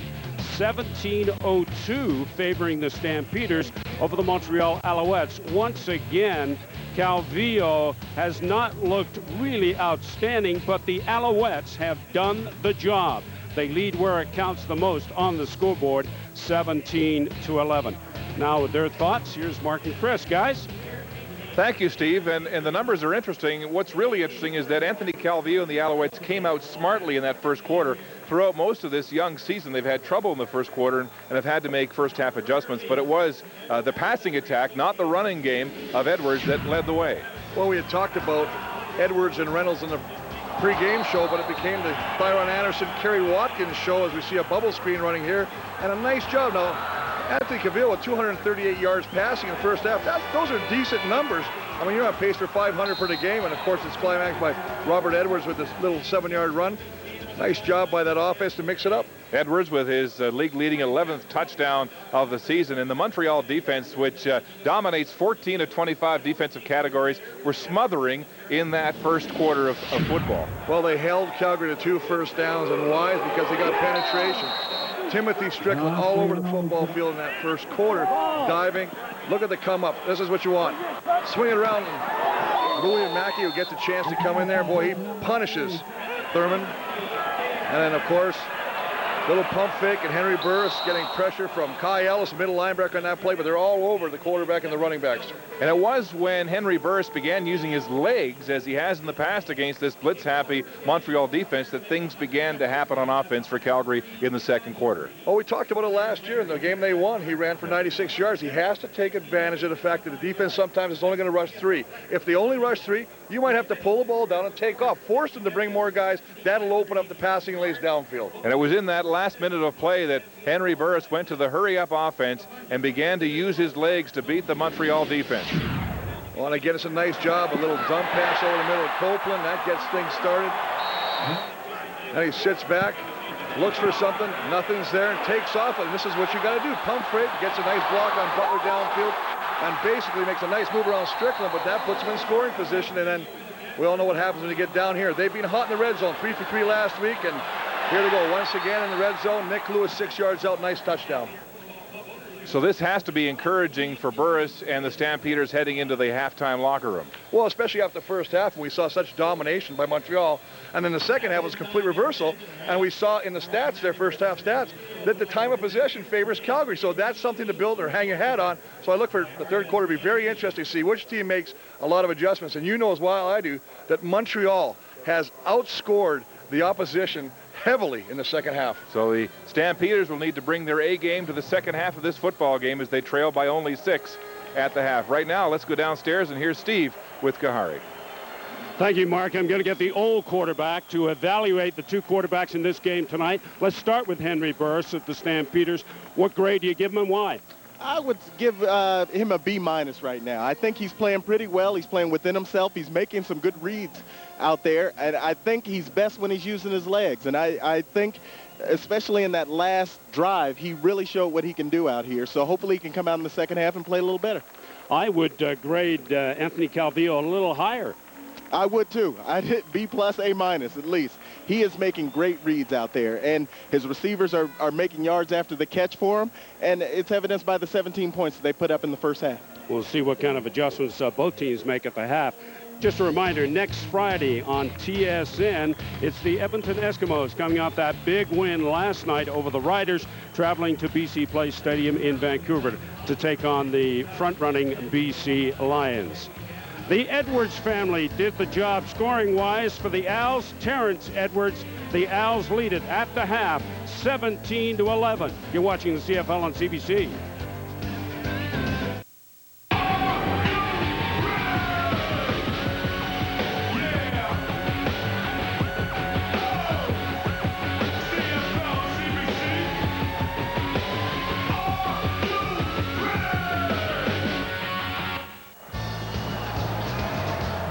It looks and feels a lot like October on this August the 12th in Calgary. The Alouettes with a 6-point lead as we get set for the start of the third quarter at McMahon Stadium. And now here's Steve with Calgary coach Tom Higgins.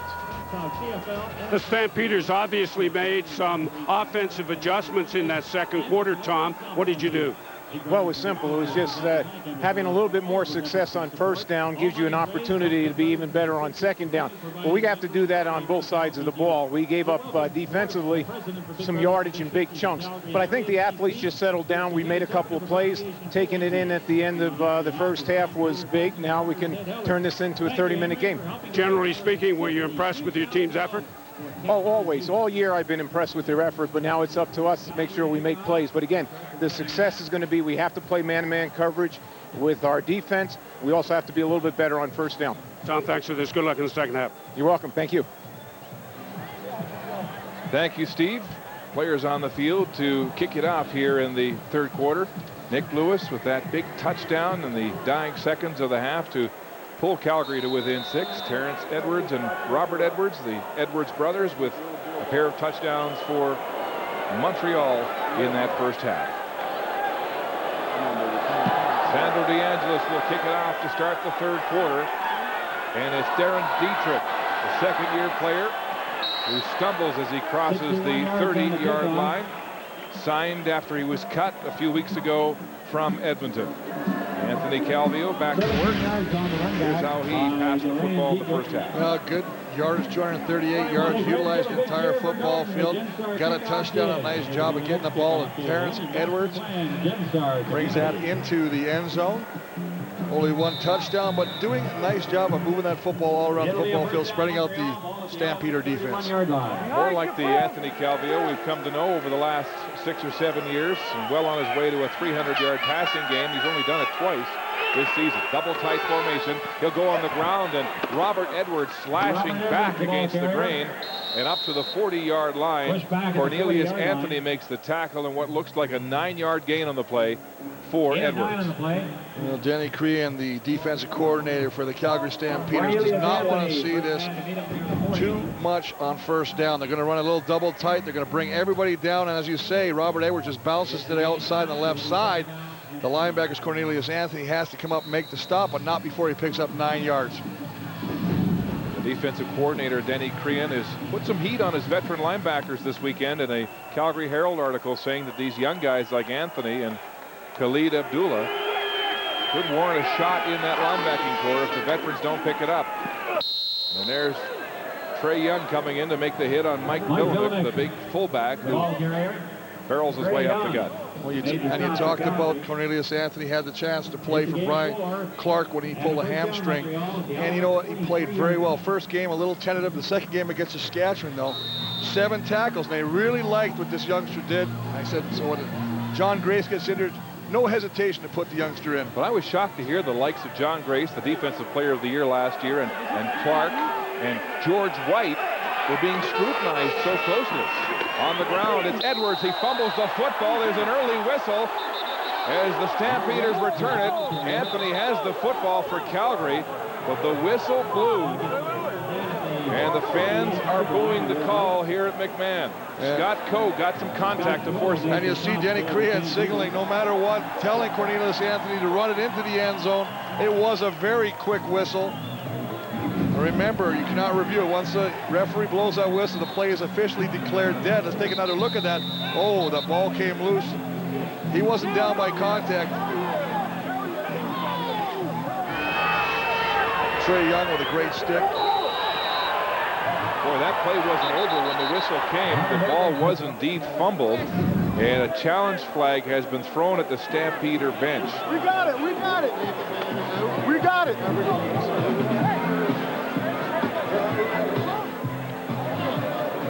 Calgary has challenged the ruling on the play that the runner was down by contact. So the second challenge of this football game, and what clearly looked like a fumble as Tom Higgins wants a second look. Well, the whole thing will obviously be not only the fact was he down by contact, but the whistle. As we know, Mark, that if the whistle is not blown, the play is still alive. If the whistle is blown before the fumble, it's considered dead, that the ball carrier is wrapped up. That means that the Stampeders just can't advance the football. They will look at whether this was a fumble, and indeed that looks obvious. Yeah, from our vantage points, he definitely was not down by contact. Great hit by Scott Coe. Let's listen to the next replay and the sound here. That whistle definitely came after the ball was loose, so that indeed was a recovery by the Stampeders. The play was not whistled dead by the time the ball came out. Anthony was headed for the end zone. There was nobody in front of him on the play, but it was whistle dead. So the question here is, if they give the ball to the Stampeders, where do they place it? Well, this will be interesting because that's why you saw defensive coordinator Denny Crean. Don't stop, take it there no matter what. The ball was clearly fumbled prior to the runner being down. Calgary immediately recovered the ball. They will be awarded first down without advance at the 47-yard line. So the play is overturned, and Scott Coe celebrates one of those Fab Four Calgary linebackers as they come to the 4 on that play. Well, that's the 8th forced fumble on the linebacking crew, and none bigger than that one right there by Scott Coe. Haven't really talked a lot about Scott Coe in the games we've done, but he can deliver a wallop, as you just saw in that play. There's some of those veteran linebackers under scrutiny in this football game. And Denny Crean was saying that if George White can't be an everyday player, that this is the night to make that decision because they have a bye after this game. And that would be the time for Calgary to make decisions at linebacker. But it just seems like heresy to consider that when you look at the work and the effort in the last 2 seasons of Grace, Coe, Clark, and White, and the numbers that they have contributed defensively for this Calgary Football Club. It is Calgary football on the turnover. Play action. Burris looking down the short side. Jump ball. And Wes Cates was the intended receiver. Incomplete. And he took a lick on the play as the Alouettes read that one. Well, good coverage down the field. They try to get Wes Cates one-on-one. Take him down the sideline, a little bit of a wheel route. Just going to release out of the backfield and then turn it up. And, you know, he's being covered by a defensive lineman. That's Achelano, the defensive end in coverage. We know he's a bit of a speedster. Well, there's some evidence of that there, Mark, as he runs stride for stride with Wes Cates. And that's what makes this Montreal defense so confusing, where a rush end will drop and get into coverage quickly like that with that athletic ability. 2nd and 10. Alouettes bring the blitz. Burris under pressure, gets it away, and is complete to Nick Lewis, hanging on and taking a shot with close coverage. Sanchez was right there, so was Ricky Bell. Well, and that is just a beautifully thrown ball, but what an effort by Nick Lewis to go low, take it out, down off the shoestrings and secure that ball, because the pressure is indeed coming off the top. Again, it's Strickland and Butler, the 2 linebackers, trying to hurry the throw by Burris. Burris, with that confidence in his strong passing arm, threads the needle. A gain of 12 and a first down for Calgary. Handoff up the gut, and Achelano sliding from his end position to make the tackle right at the line of scrimmage for no gain. Tough night for Reynolds on the ground against this Montreal defense. Yeah, it's all being about Henry Burris and how he's throwing the ball. Let's take a look at that passing chart. Finding a lot of success on the right side again. I mean, this seems to be where he likes to throw that football. Obviously, the 6-yarder to Nick Lewis, the 1 touchdown pass that he did complete late in that first half, the last minute. Calgary in a 2nd and 10 situation again with 6 receivers trying to spread that Alouette defense. Back to pass under pressure. Rolling away now. Buying time. He's got daylight to run. He pumps and will run. Achalanu there. He dives for the first down marker and may well have it. What an effort by Henry Burris. And if you want to take a defense out of this blitz package scheme that they're running, this is what you got to do. You got to attack one side. Take off with the ball. Now, Strickland's got the rush. He's gone there, but because of his angle and because of the athleticism of Henry Burris, he gets to the outside. And again, it's Achalanu, the defensive end, with great hustle to come over there and force Henry Burris out of bounds, but not before he picks up a first down. Yes, he's quick, but not quick enough there, as Burris again has enjoyed most of his offensive success in that 6-receiver set, spreading the Alouette defense, and again using his legs to make a play. Big first down at the 24. Double tight formation. Play action. Looks to the backside. It's complete to Wes Cates, and Wes Cates battles his way to the first down marker as John Bowman brings him down. Well, Henry Burris sees the blitz, and this time they're going to bring Ricky Bell, the halfback, on a little bit of a blitz for the top of your screen. And as he brings a blitz, he's got to get rid of this football. And there he is right now, and he's untouched. He's going to come right there. Burris has got to get rid of that ball. He's brought down rather gently, and that's one of the reasons they didn't throw the flag, even though it was late contact on him. It's a gain of 10 and a first down by Cates. The Stampeders showcasing their depth at running back. Cates in the backfield now along with Joffrey Reynolds. First down. Play action pass. Burris now dumping it across the middle. It's complete to Kenyon Ramble. He fumbles in the end zone, then recovers. Touchdown, Calgary, with a flag on the play, back at the line of scrimmage. Well, this one's going to be holding, I believe. Ed Fillion still on the ground. And he's pointing the direction of the Stampeders. Great effort by Burris to get away from the pressure. Possibly aided by the hold. Holding. Calgary number 66. 10-yard penalty. Repeat first down. Well, that's Gauthier, the left tackle. A former first-rounder of the Ottawa Renegades out of Laval. Right there in the screen, working against Donwar Stewart, trying to push him by. Chris, this season, Jermaine Copeland's had 3 touchdowns called back because of holding penalties, and now 1 to Rambo, called back by a hold. Well, that's 4 touchdowns, and it's a result of the hand being in the front of the jersey, and 1 behind. First down of the 20. Play action. Here's the hitch screen to Elijah Thurman. He breaks the tackle, gets a block, and now he's swarmed and thrown to the turf. Kai Ellis making the tackle, sliding over from his middle linebacker position. But I think this time Thurman might have been a little bit more easily persuaded to go down after he makes the catch, as we saw in the first half that Lewis Mackey came over and punished him after he tried to fight for additional yardage. So it'll be second down, 11 yards to go, ball on the 15-yard line of the Alouettes. This is the 3rd consecutive Stampeder drive inside the Montreal 25. Boulay into the game now in the dime package for the Alouettes.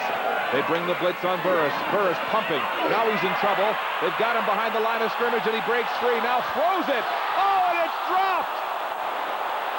Kenyon Rambo had the football in his hands and dropped it after a miraculous effort.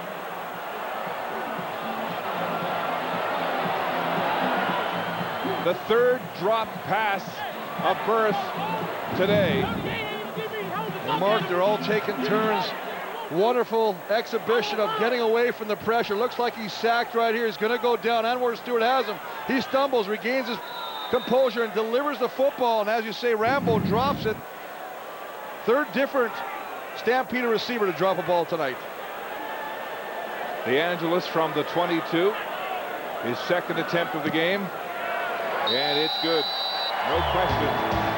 So a spectacular play foiled by a drop pass. Stamps settle for a field goal. Night sky over Calgary, and a 3-point lead now for the Alouettes after the Angeles field goal. And on the Calgary sideline, Danny McManus with some words of advice for Henry Burris, who has stayed positive despite the touchdown being called back and then what looked like a first down drop by Kenyon Rambo. Okay. 3 consecutive scoring drives led by Burris for the Stampeders. A field goal, a touchdown, and another field goal.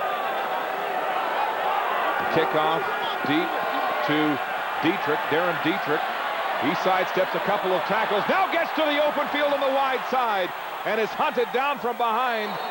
Trey Young makes the hit, gets some help from J.R. Ruffin, but an exciting return for the young man from Nebraska. You're watching the CFL on CBC.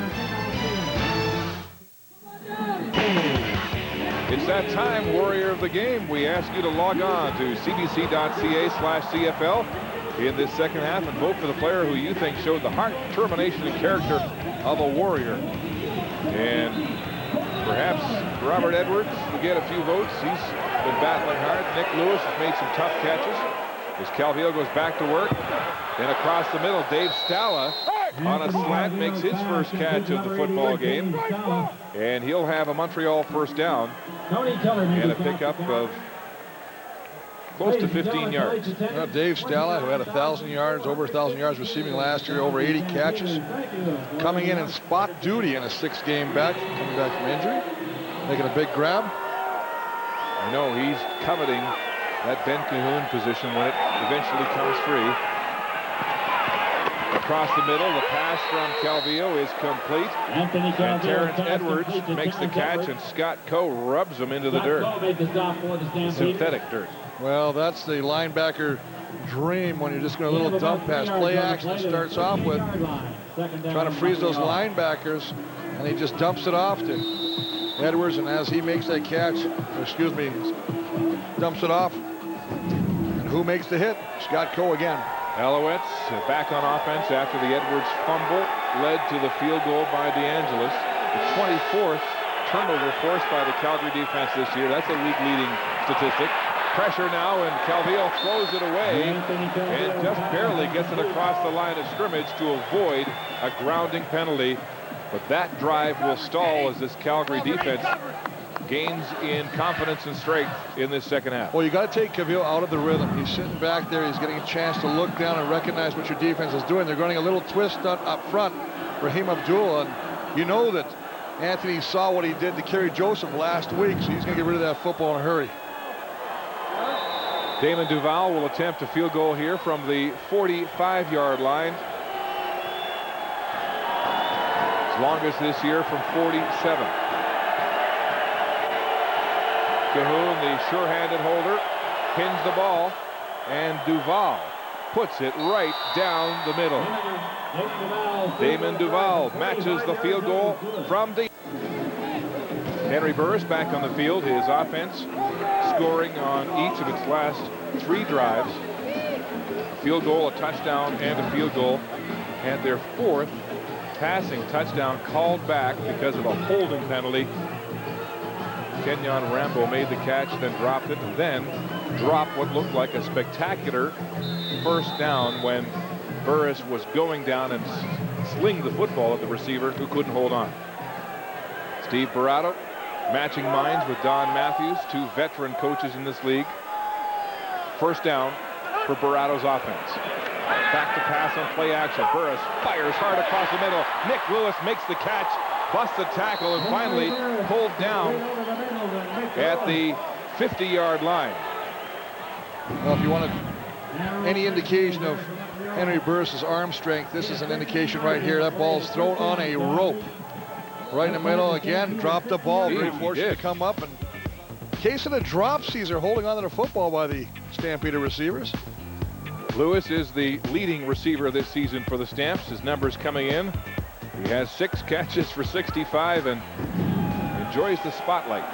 On the ground, Joffrey Reynolds is rounded again, and the league's leading rusher has had a tough day at the office here, a loss of 4 on the play. Well, once again, it's Timothy Strickland. You can't say enough about this linebacker. I mean, it's just penetration. He's right here again. He's just going to come through, and he fights through the block. And that's Wes Cates who's trying to block him out, but you've got to make a decision. Just don't stymie and stay in front of him. Either take him out or hook him. Let your back have an avenue or an area to run. And that place was nowhere for Reynolds to go. This is the situation that Strickland and the Montreal defense thrives on. 2nd and 14. 6 receivers set. Here comes the Montreal blitz, backpedaling. The ball is away and tipped incomplete. Marcus Howell was the intended receiver, and it looked like Anwar Stewart got his hands up in the pass. Well, you mentioned it, Mark. As soon as they're going to bring the pressure, they're going to drop some players. Anwar Stewart's going to come up. He's not going to get to the quarterback, but he does the next best thing as they're trying to swing the ball just over the middle. He gets his hand up and bats that ball harmlessly to the ground.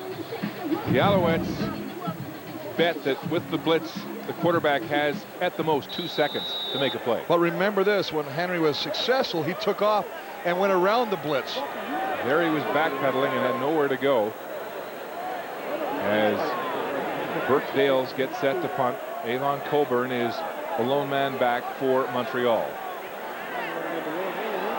Dales letting the play clock tick down. It looks like they're short somebody on the Calgary side.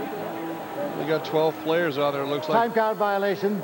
Calgary number 16. 5-yard penalty. It remains 3rd down. I wonder why the punter would let the clock run down. You know, sometimes the punter will see something that the defense is giving them. Maybe they have a fake call or something they were looking at. Dales drops the snap, just gets the punt away and shanks it. Bouncing across the 30-yard line. Coburn misses the bounce, finally gets on it. And the Stampeders are in too close. Wes Cates inside the 5-yard restraining zone. That was a 40-yard punt and a terrifying play for the Stampeders.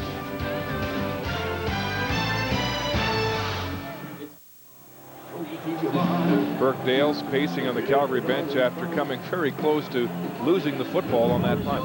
Well, on the play previously, he took a time count because I think he didn't like what Montreal cover team was doing. He might have thought there's a blitz. On this one, he bobbles the ball. Very fortunate to get it off. He's looking at the benches. He's going down and do an effort to cover that kick. It was a smart play because he saw something on the Alouette coverage and realigned his blocking as Edwards scrambles up the middle, and the yards in the ground have been hard to come by here tonight. Let's go to the sidelines, and here's Kahari. Guys, one thing that I'm recognizing about Anthony Cavillo, he is in a great rhythm this game, and 2 of the things that I look for is a guy who makes fast decisions and good decisions and puts the ball where he wants to, and it looks like he's doing both of those things during this game. Some of the previous games, he might not have been putting the ball where he wanted to, but this game he is. Back to you guys. Thanks, Kahari. 2nd and 6, Alouettes. Calgary blitzing. The ball away quickly is caught by O'Neal Wilson. And he'll have a 1st down on that slant from his wide receiver spot to the 50-yard line. Well, Neil Wilson just playing on that wide out again. One-on-one covered to Kobe Reinhardt.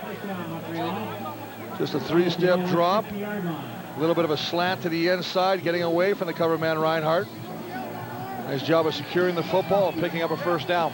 Different receivers, same corner that the Alouettes continue to go after on the short side. Now Calvillo with 4 to the wide, and he'll hand off the ball up the middle. Edwards tripped up as he got through the line of scrimmage.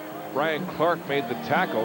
Otherwise, he had lots of room to run. And I believe that Brian Clark might have made that tackle as he was going down. Looked like the offensive lineman, our lead block, had a good block on Brian Clark. And you can see him, he's just coming over. As he comes over, he is indeed being blocked, but has enough presence to get his hands on the legs. Back up the middle, fumble. Edwards loses the football. There's a scramble for it. Ben Cahoon's in that pileup. Stampeders say they have it, waiting for the indication. Well, Scott Coe comes up with the football. It is Calgary football on the 2nd fumble on this half by Robert Edwards. And you see Randy Chevrier coming off. The backup D lineman. Long snapper playing with that cast. Looks like Scott Coe came up with the fumble. Just comes inside, and you see Terrence Patrick with the tackle. The ball simply comes out of the grasp of Robert Edwards. Chevrier with that big cast on his hand, and you wonder how he managed to get his paws on it, but he did. The second turnover of the half. 2 fumbles by Edwards. Calgary back on offense. Burris against the blitz on first down, throws to the wide side. It's nearly intercepted, intended for a Rambo, and Darryl Crutchfield was right there at the same time to break it up. That's a long throw to the wide side of the field, a very dangerous throw for Burris. Major foul, roughing the passer. Montreal number 48, 15-yard penalty, first down. It's John Bowman, and a huge break for Burris and the Stampeders.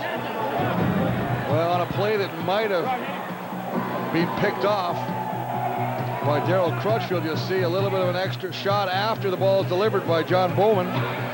Really, Chris, is this flag football or contact?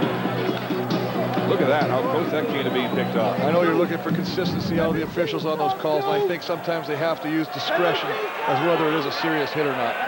Brad Miller having words with Bowman on the Montreal bench. Double tight formation, first down.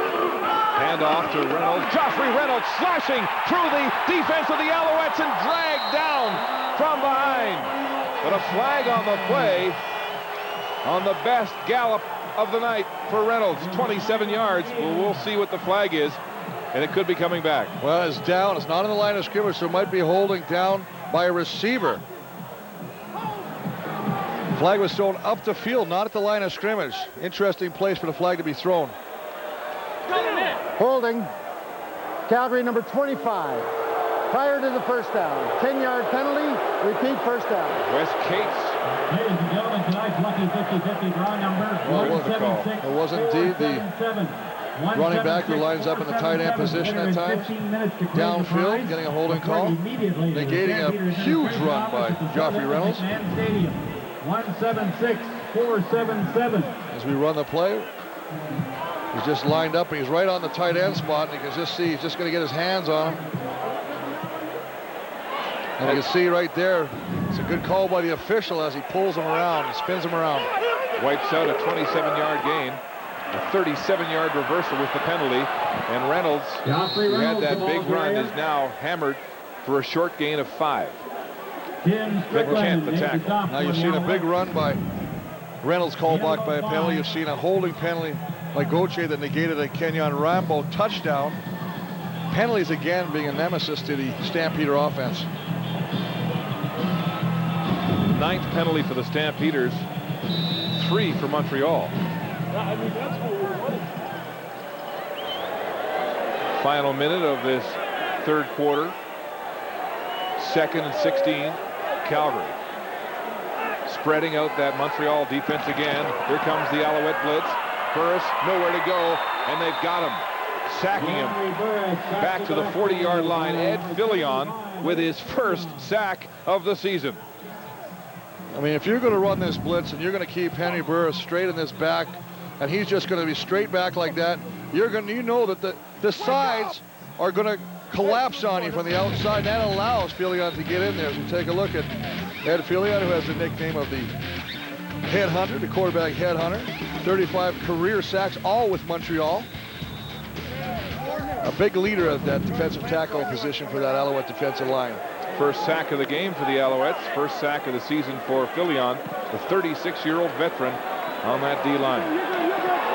Coburn bobbles the ball. It bounces loose. He's brought down as he manages to find the handle. And little or no return on the play. Next week, Sports Saturday serves up women's semifinal play from the Rogers Cup in Montreal, beginning at 1 Eastern, with a deep and talented field. The tennis, followed by the Zurich Golden League at 4:30 Eastern. The race is in the home stretch to qualify for the season final in Stuttgart, Germany. So it's Rogers Cup semis and the Golden League next Saturday on Sports Saturday. I got help from Jack. Fillion savoring that sack. He beat 3 offensive linemen to get to Burris. Alouettes, last play of the quarter. The pass is complete to Thyron Anderson, but shy of the first down. Three-quarter pole reached in Calgary.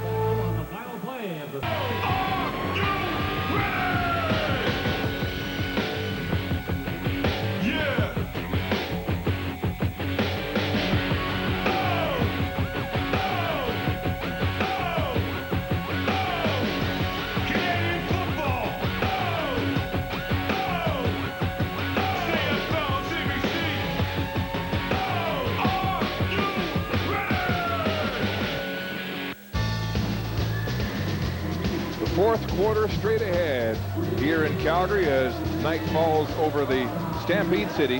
A 6-point Alouette lead as we check the three-quarter stats. Well, I mean, obviously the 2 turnovers right there by Robert Edwards and successive drives and penalties still hurting the Stampeders, negating a touchdown by Rambo and a big gain by Reynolds. 2nd and 3, Alouettes. And a completion to Ben Cahoon, who locks horns with George White and comes up with the first down. Well, what a great combination Anthony Cavill and Ben Cahoon have been. I mean, they just know where each other is at all times on the football field. Just sits down there as he turns. The ball is delivered exactly where it has to be. Another first down.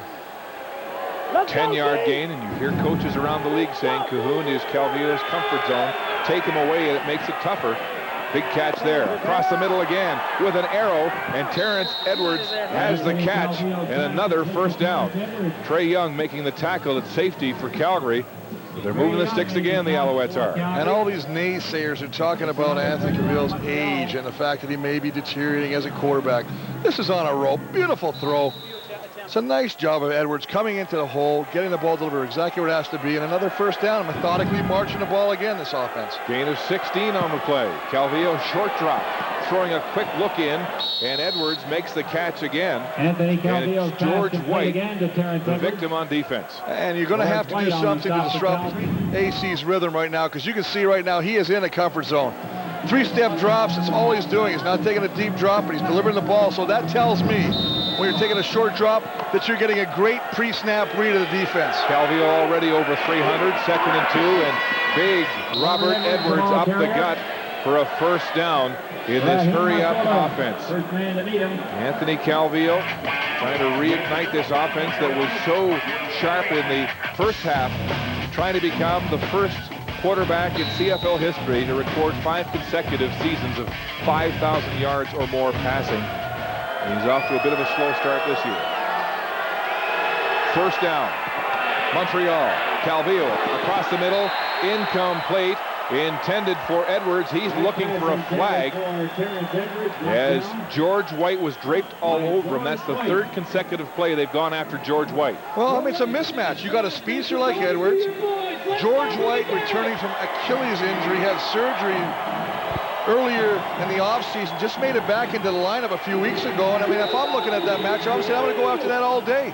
They've got success, but that time White stepped up and made the play. He's one of the linebackers that Denny Crean singled out as saying, you better have a good game tonight, or we might talk putting a younger player in at the linebacking core. 2nd down, Calgary blitz. Calvillo throwing deep, wide open is Robert Edwards. Touchdown! All by himself. 30 yards down the middle. What a flag on the play. Well, Brian Chu is going to put his head down. He can't believe it. It's going to be offside against the Alouettes. They picked up the blitz. Trey Young, the safety of the Stampeders, comes on a blitz. There's nobody in the middle of the football field. Offside. Montreal number 80. 5-yard penalty. Repeat, 2nd down. Well, Terrence Edwards with the penalty, but they bring Trey Young, 33, the safety of the Stampeders, right up the middle. Nobody picks up. Robert Edwards, who leaks out of the backfield, is wide open. Easy touchdown. Here's the blitz up the middle, and look at this. Nothing over here. It's wide open. Nobody picks him up. A great call, but it's academic. Stamp, show blitz, then drop off. There's a screen to the short side. Edwards makes the catch, and he's chipped up. Oh, Kobe Reinhardt made a great tackle from his cornerback position. Well, we've seen both offenses have a touchdown negated by a penalty. They come back again to Robert Edwards. Little swing pass to the flat. Brought down after a gain. It still puts him in a third down situation and brings on Damon Duvall. Well, Edwards getting some pats on the back from his teammates after ruining that great play to his brother by being offside. This field goal attempt from the 37-yard line for Damon Duvall. Fans booing, trying to throw him off. Duvall with the kick, gets up and good. His third field goal of the game. Second touchdown of this game, called back by penalty. Damon Duvall 3 for 3 tonight in field goals. That's 8 field goals, Chris, in the last 2 games.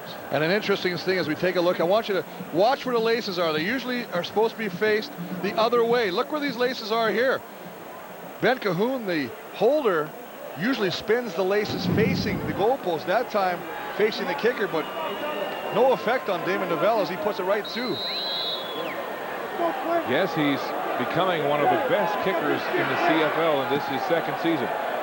Duvall, the kickoff deep to the 15-yard line, and J.R. Ruffin fakes the reverse and then carries upfield before Eric Lapointe makes the tackle. In case you're just joining us, here's a review of what's happened so far tonight. The Edwards brothers with a touchdown each in the first half.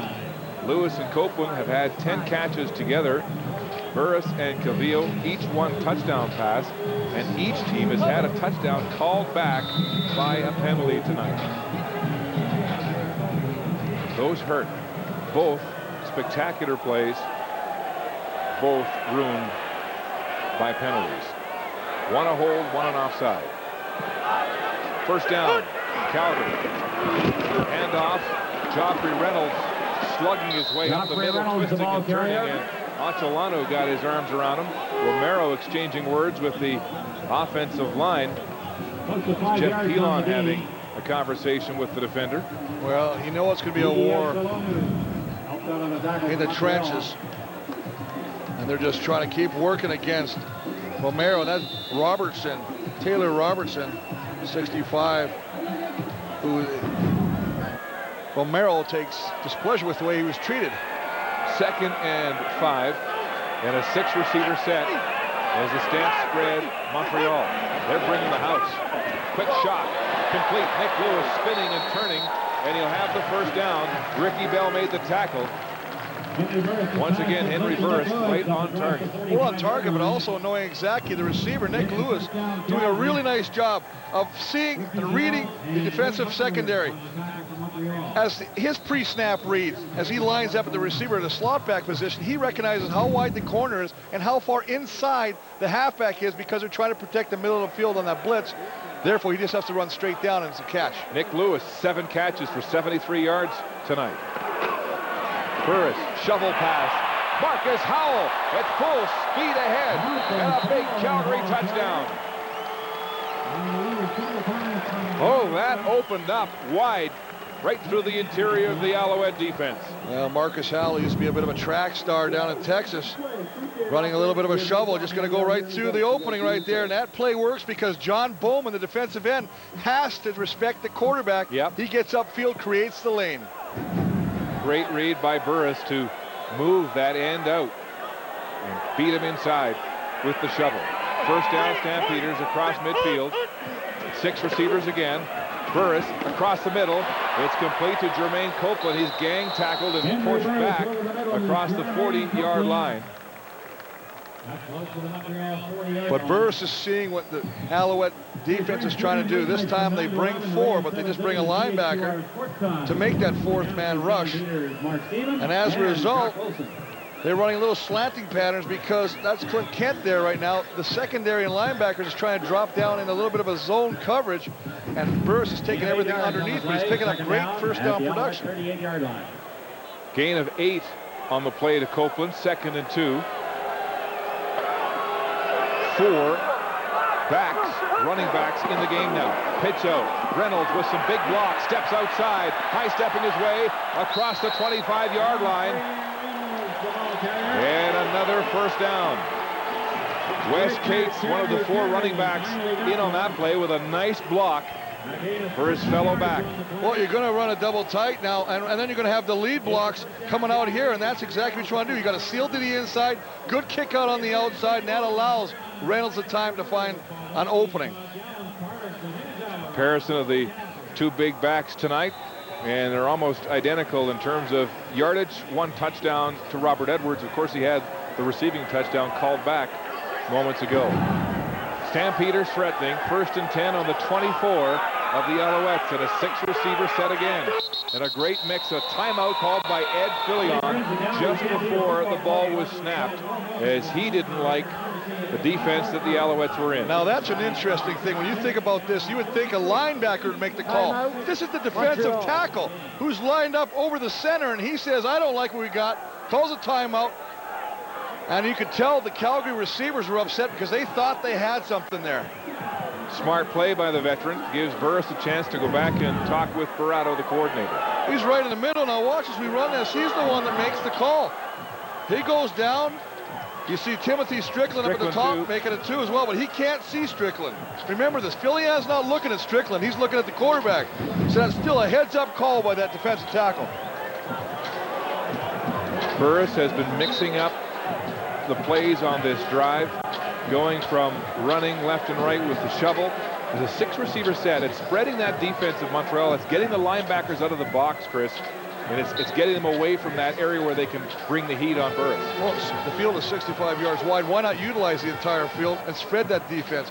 The times that the Calgary Stampeders get in trouble is when they sit in a small box, or what I call dropping Henry right back behind the center and allow the pressure of the Alouettes to come from the corners of both sides.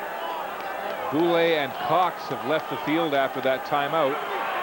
Kent is back in. It's a 6-receiver set again. No, it's 5 with the back in the backfield. Burris loading up, throwing the corner route for the end zone. Copeland, he's got it! Touchdown, Calgary!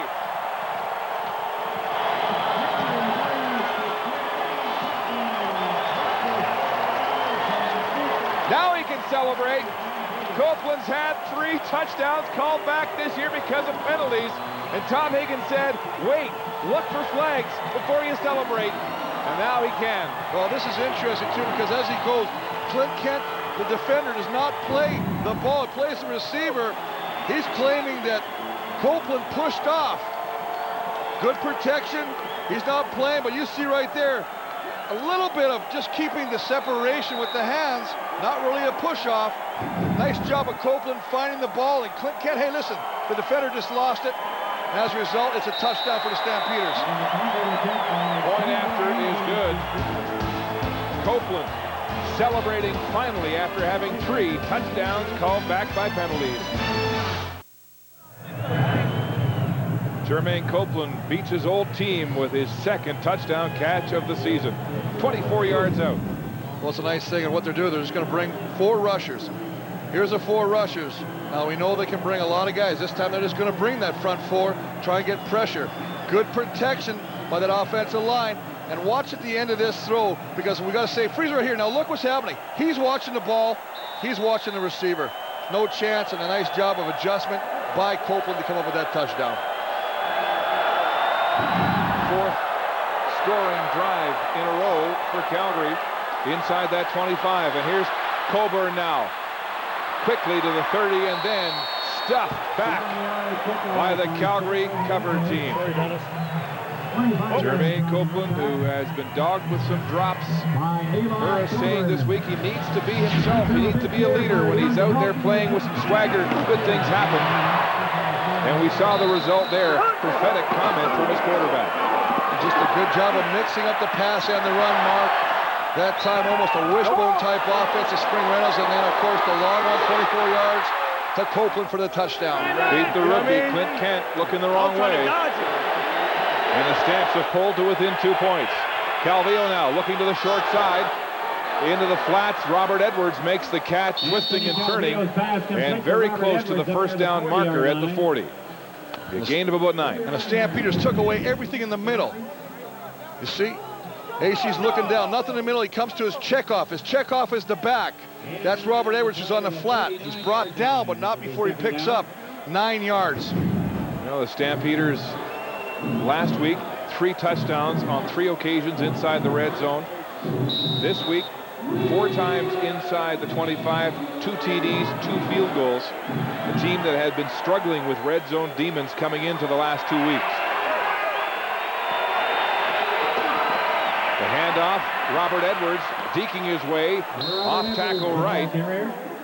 And he'll have the first down easily as Scott Coe makes the tackle. And this is usually when you're going for a short yardage play, you're trying to hit that line of scrimmage, the running back or the quarterback, as soon as possible. When you have confidence in your offensive line, watch the stutter step, cut back, read the hole. You know what? If you could take that time at short yardage, that means your offensive line is creating seams and openings. It's still remarkable to see him run that way when you consider he nearly had his leg amputated 5 years ago after suffering a terrible knee injury at the Pro Bowl in a beach volleyball game in Hawaii. And that's Kerry Watkins, the injured Montreal Alouette, favoring his left leg.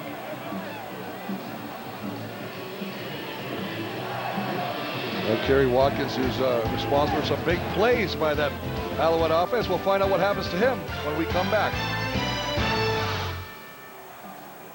Kerry Watkins exercising on the Montreal sideline after going down. Well, nothing serious. I mean, as we just run it, here he is right there. He just kind of stands there. He's talking to Thyron Anderson. He just goes down. A little bit of a cramp. It's on the exercise bike now, trying to loosen it up. 1st and 10, Calvillo backpedaling, throwing a deep pass. Terrence Edwards is open and overthrown just off his fingertips. And incomplete. Well, going after Cedric Williams, it just seemed like that was a mismatch because he ran away from the coverage. I'm sorry, that's George White again, and we've seen him go after George White with the other receivers, Terrence Edwards, before. This time they get a great matchup. And once again, this ball just out of the reach of the speedy Edwards. George White comes out of the game here on 2nd and 10. Stamps with their dime set, rushing 4. Calvillo scattering now, throwing downfield. Anderson is open. He cuts inside. And a huge passing play here. Fumbled ball now. Ball's loose. And the Stamps have it. Reinhardt says it's his. So they're going to call and see if he is down by contact. This will be interesting. They're going to confer. They're going to award. It is. They're going to award this to Calgary. I wonder if the challenge will come on this one. Nice job of Anthony Calvillo to get away from the pressure and find an open Thyron Anderson, who takes it downfield and then promptly coughs it up. Let's take another look, and that ball is punched out. You see Kobe Reinhardt. He just took it away. Ripped it out of the hands, Mark, exactly. Kobe Reinhardt, who has been picked on by Calvillo, picks the back pocket of Thyron Anderson, the 3rd Montreal fumble of the second half, destroying a 46-yard pass and run play to Thyron Anderson. Calgary in a double tight formation. The handoff, Joffrey Reynolds is tackled almost as soon as he got the handoff, as Anwar Stewart was right behind him, and then Lewis Mackey came in to finish him off. Well, Anwar Stewart does a great job of recognizing the pulling people, the pulling guards and tackles, and he just hides in their hip pocket. And as soon as he finds out they're behind, he picks up, sees the running back, and he's the next one to touch him, and it brings him down for a very short gain. Just 2 yards, Chris, on the play. Anwar Stewart, who was back in the good books in Montreal after publicly criticizing Don Matthews before the playoffs last year, after Matthews and the staff in Montreal had criticized his play. The 2004 Defensive Player of the Year. 6 receiver set again in a 2nd and 8 situation for the Stampeders. The whistle goes, and the time clock here had ticked past 0. Oh, and a terrible time to take a penalty like this. You got everybody up on the line of scrimmage. I understand that Henry's trying to read Time violation. the defense. Calgary number 1, 5-yard penalty. It remains 2nd down. But instead of 2nd and 8, now puts him in a 2nd and 12 situation. And you know, as we've talked about all day, Mark, as soon as they're in the 2nd and long, expect Montreal to bring the house. Field position, a problem now for the Stampeders. 2nd and 13. There's movement along the defensive line and a staggered count by Burris as he's sacked.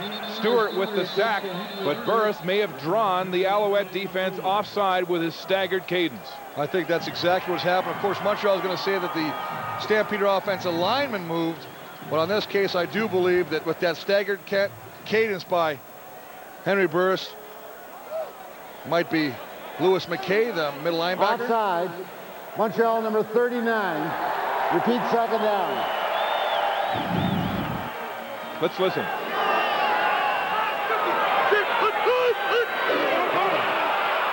Great play by the quarterback Burris to draw the offside. Now they're back to 2nd and 8. 2nd and 8 and a little bit more of a reasonable expectation to get a first down. Stampeders go back to a 6-receiver set, trying to spread that Montreal defense. Movement again. The ball's away. Burris incomplete, intended for Nick Lewis. It was too short, and Dwayne Butler got his hands on it as it hit the turf. And a situation, Mark, where Henry Burris was expecting the blitz. This time they dropped everybody and only rushed 3. He threw this ball, I believe, before he wanted to, and the ball ended up skipping to Nick Lewis. But I believe if that ball was thrown on a rope, that Dwayne Butler might have had an opportunity to come up with an interception. Well, Burkdale needs his best punt of the game to try to dig his team out of dreadful field position. He's standing at his own 7. He gets a high spiral, not too deep, coming down to Coburn at the 42. He fumbled it again, picked it up just in time, and then took a hit, but there's a flag back at the 30. 48-yard punt by the Alouette 35-yard line. Well, for Don Matthews' football team, penalties and turnovers are really hurting them in the second half. Chip Cox called for holding. That helps Calgary in the field position, pushing the ball back to the 35 now of Montreal. Calvillo in the shotgun, throwing to the wide side at the hash marks. Ben Cahoon makes the catch and scrambles upfield. The ball was dropped, but the whistle came as Jermaine Chapman was headed to the Montreal end zone. But Cahoon with another first down catch. Well, an interesting defense by the Stampeders, and the fact that they had nobody to the outside. So when he throws over here, freeze it, guys. Take a look at this. Guys, they got a zone coverage. If you back it up, one of the things you'll see is Cahoon wide open in there, and there's nobody covering the short receiver. Why wouldn't you cover Ben Cahoon of all people? First down, handoff. Edwards slicing his way again right through the middle of the Calgary defense. And he'll have another first down. George White and Wes Lysak were the Stampeder defenders, finally dragging him down. 15-yard gain, Chris. Well, back into the Stampeder side of the field. Nice hop step to get away from the would-be tackler. 15 yards later, inside Stampeder territory. Another first down. Time becoming a factor here. 3 minutes and counting. First down, Alouettes.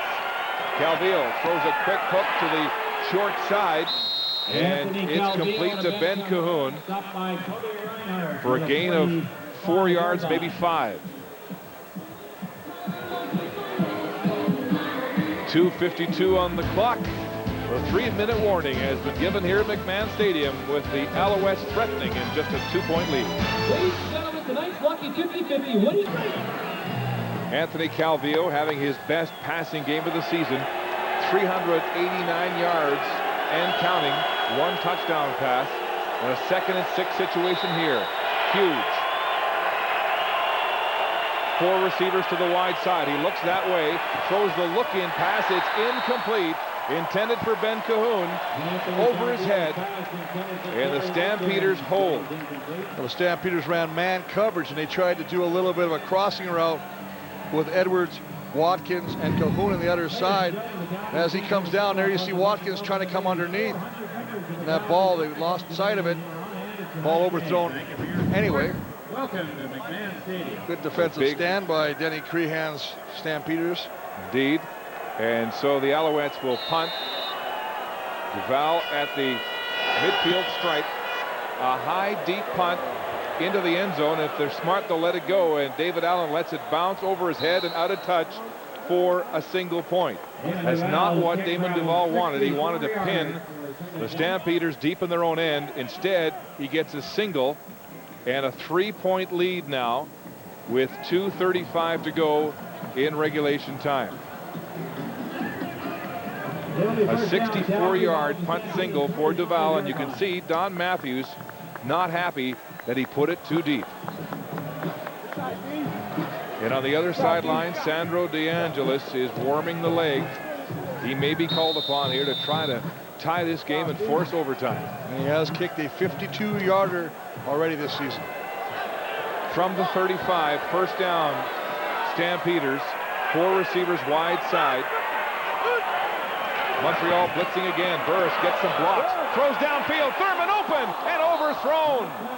A bullet that traveled 50 yards, but a step too far for Elijah Thurman with Davis Sanchez right there. On a great block, a punishing block, as you see the Alouette Kai Ellis go head over heels. Joffrey Reynolds to allow Burris to throw that. Let's watch. Great block to give him the time to try and go deep to Thurman. You got to make those connections, Chris. The receiver was open. 2nd and 10 now. 2:30 on the clock. Again, 4 receivers wide side. Alouettes offside. Dwayne Butler there. The ball's away and complete down midfield. Nick Lewis turning back to make the catch.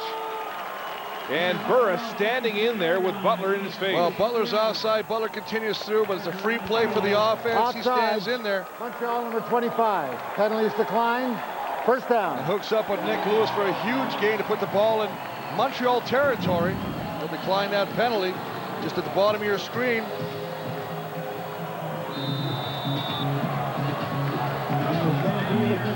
Just finding a hole in the zone, sits down in front of Kent. 24-yard gain across midfield for Calgary. The handoff. Joffrey Reynolds stops, twists and turns, stays on his feet, and finally tackled from behind. Dario Romero brings him down, but the gain is 7 on first down for Joffrey Reynolds. We're looking at about a 49, 50-yard field goal from this spot. Good second effort by Joffrey Reynolds, spinning, trying to pick up something positive. Brought down on that short side hash mark. 2nd and 3 as Reynolds comes to the sideline. Stampeders need a field goal to tie, a touchdown to win. And they go back to that 6-receiver set here. 2nd and 3. Spreading the defense. Burris. Long count. In the shotgun. Calls his own number. Quarterback draw. First down, Stampeders. That is a great call because of the fact that they went, as you said, with the 6 receivers. When they went with the 6-receiver pack, the Alouette secondary and linebackers had to spread out. They were only going to rush 3. And as a result, there's an opening now. So you can just go up the middle and pick up what you need for a first down. 5 yards the gain. They only needed 3. Look at that line. Great job, great opening. First down at the 39 of Montreal. Back to the 3 on each side receiver set. Quick look-in pass. Oh, and a catch in traffic there by Copeland with Tim Strickland draped all over him. And very fortunate, Mark, that Strickland didn't play the ball. He played the receiver. He was so intent on tackling Copeland, he didn't see this football. I believe if he would have played the ball, he might have had a chance. He was a step behind. But if he would have read the football, he might have had a chance to break on that ball. 6th catch of the ball game for Copeland. A big factor here in the second half. Of course, he had that touchdown, his 2nd of the season. Stampeders here want to score a touchdown, and they want to run the clock out in the process. 1:12 and counting. Burris in the shotgun. 4-man rush, pumping. He's in trouble, trying to get away, and they've got him. Anwar Stewart. Knocked down at the 45-yard line by Well, Stewart gets a sack, but he better go over and take those 2 guys, Philly and Romero, in the middle and pat them on the backside because they pushed the inside of that line right into Henry Burris' face. Watch this pressure. He pulls it down. There they are. They're both in his face. He has to pull the ball down, tries to get to the outside, but Anwar Stewart is right there with the sack. What a huge defensive play, a 9-yard loss. It means the field goal attempt is now from the 52 instead of the 42. Which will match his season-long successful attempt. DeAngelis to tie the game from long range, 52. He hammers the football hard. It's good.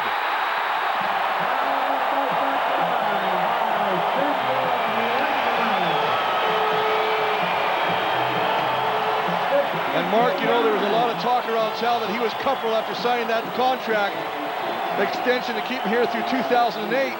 And then right after he signed it, he was 3 for 7 in field goals, but not a bigger kick than that right there when you need it. It's all about clutch, coming through in a clutch, and that's exactly what that young man did with a 52-yard field goal. Let's take a look at the snap. Almost missed the snap. Nice job of the holder to get it down in time for the kicker. Good job by Ralph. Britt Ralph, the holder, number 11. And look at the confidence in DeAngelis as he comes through from 52. Calvillo now with 47 seconds, throwing deep down the sideline and way too high. Intended for O'Neal Wilson, but about 10 feet over his head. Did not work. Well, they tried to get it, but on O'Neal Wilson, that time they had coverage from Williams and Chapman. Williams was underneath and Chapman was over top. Chris, the Alouettes, of course, do not have a timeout here with 42 seconds to play after Ed Fillion called a timeout when he didn't like the defensive formation earlier in this quarter. Motion now. 4 receivers wide side. Pressure. Calvillo rolling. He can run. Stays it. Now he'll run across the line of scrimmage. Nowhere near the first down as the Stamp secondary fills. 32 seconds on the clock. 3rd down, Montreal, a gain of 5. And give credit to the secondary linebackers of the Stampeders, because anytime that Anthony can get outside, that puts a lot of pressure on the secondary linebackers, because one of them may have to come up if he decides to run with the football, but you can't leave your receiver until you know he's crossed that line of scrimmage. Look at the reaction time by Brian Clark to get up there and bring him down short of the first down. What a great play by Calvillo, though, to stay in bounds so they wouldn't stop the clock. As soon as they whistle it in, it'll start to tick at 32. A heads-up play, even though he couldn't get the first down. That's veteran leadership right there by Anthony Calvillo. Smartness on the field. Stampeders, I guess, will save their timeout as Duval stands back at his 25. Fans anticipating another shot at the end zone. An end-over-end kick bouncing at the 36.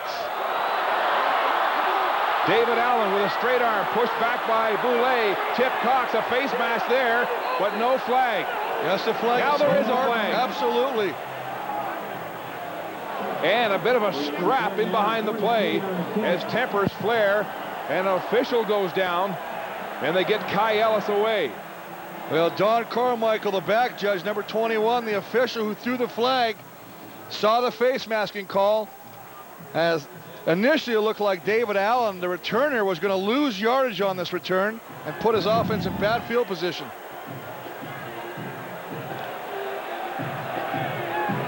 After the play, you see Kai Ellis, and like Walter Spencer, it looked like came in with a late shot on Ellis after he was already down. We call Mark exactly what happened. Major foul, face mask. Montreal, 15-yard penalty. Oh my goodness. First down. And again, a bad penalty in the second half, hurting Don Matthews Football Club. And I thought I heard you say Chip Cox. And if I wonder if it was Chip Cox, number 11, didn't give a number on that play, but that's not going to help his stock. It looked like Chip Cox got his hand right in David Allen's face. 18 seconds on the clock. Ball just across the 40. Burris trying to get in field goal range again. Straight back to pass. Blitz. He gets the ball away. It's complete to Elijah Thurman. Makes the catch in front of Davis Sanchez. First down, Calgary. And paid for as Davis Sanchez took the legs out, and Elijah Thurman landed hard on the back of his head. Now it looks like the Stampeders are going to go with a hurry-up offense, trying to get their line lined up. There's the face mask. See right there, it's a good job of the official on that play. 20-yard gain on the pass to Thurman. Quick drop, a look in, a high catch to Nick Lewis, trying to break a tackle and go forward. And you'll have a gain of about 3 or 4 yards on the play with 5 seconds to go. Remember, as you mentioned, the Calgary still has their timeout. Well, they use it on the punt. On the punt, that's exactly right. So here comes the end of the game, baby. And this will be almost identical to the last one. 52, maybe a little longer. We'll see where they spot it. It'll be a 53-yard attempt on the heels of his successful 52-yard field goal to tie it. This will be the last play of the game as the clock ticks to 0 from 53 yards out. Ralph, the pin, DeAngelis, the kick. It's deep. It's good. Stamps win on the last play.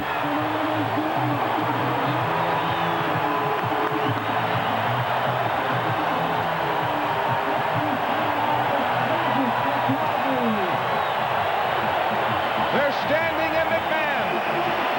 Tom Higgins, Stampeders snap the Alouette unbeaten streak at 7. And somewhere under this pile of humanity is Sandro DeAngelis with back-to-back field goals of 52 and 53 yards to hand Montreal their first defeat of the season. Remarkable clutch kicking by the young man who hits twice from long range to tie and then win the game on the final play of regulation time. The Stampeders hit the halfway point in the season with a winning record of 5-4.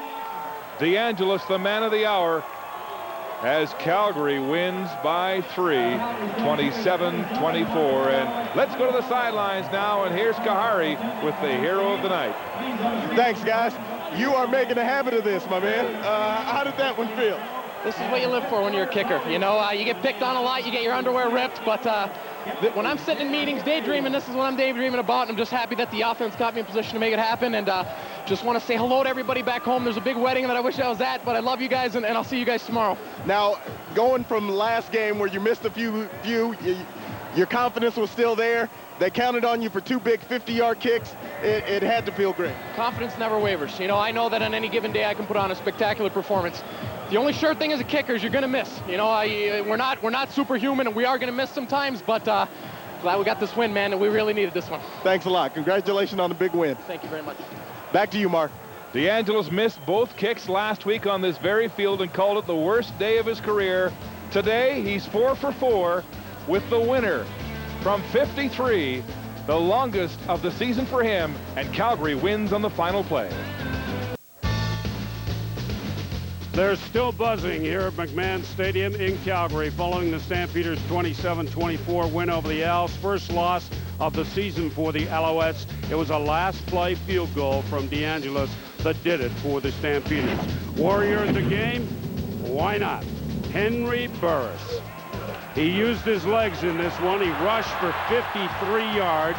He completed 25 of 35 for 2 touchdowns, but it was a running that might have made the difference for Henry Burris in this one and the Stampeders, along with the place kicking of Sandro DeAngelis.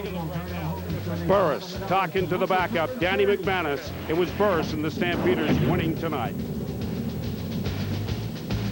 A little celebrating from Sandro DeAngelis, and why not? 2 field goals, wins it for the Stampeders.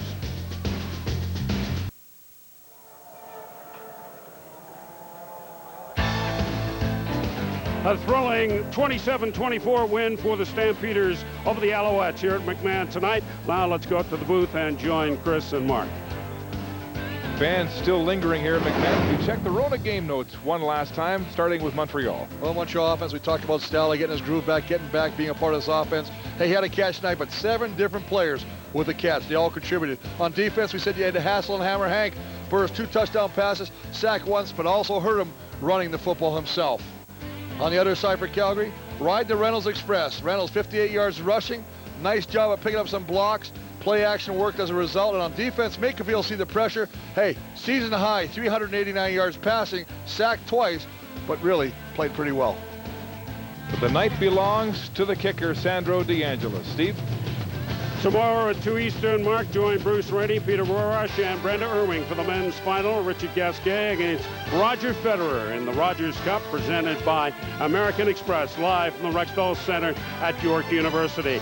CFL on CBC next Saturday, Hamilton at Saskatchewan. Here at McMahon tonight, DeAngelis does it. The Stampeders win a thriller over the Owls, 27-24. Good night from Calgary.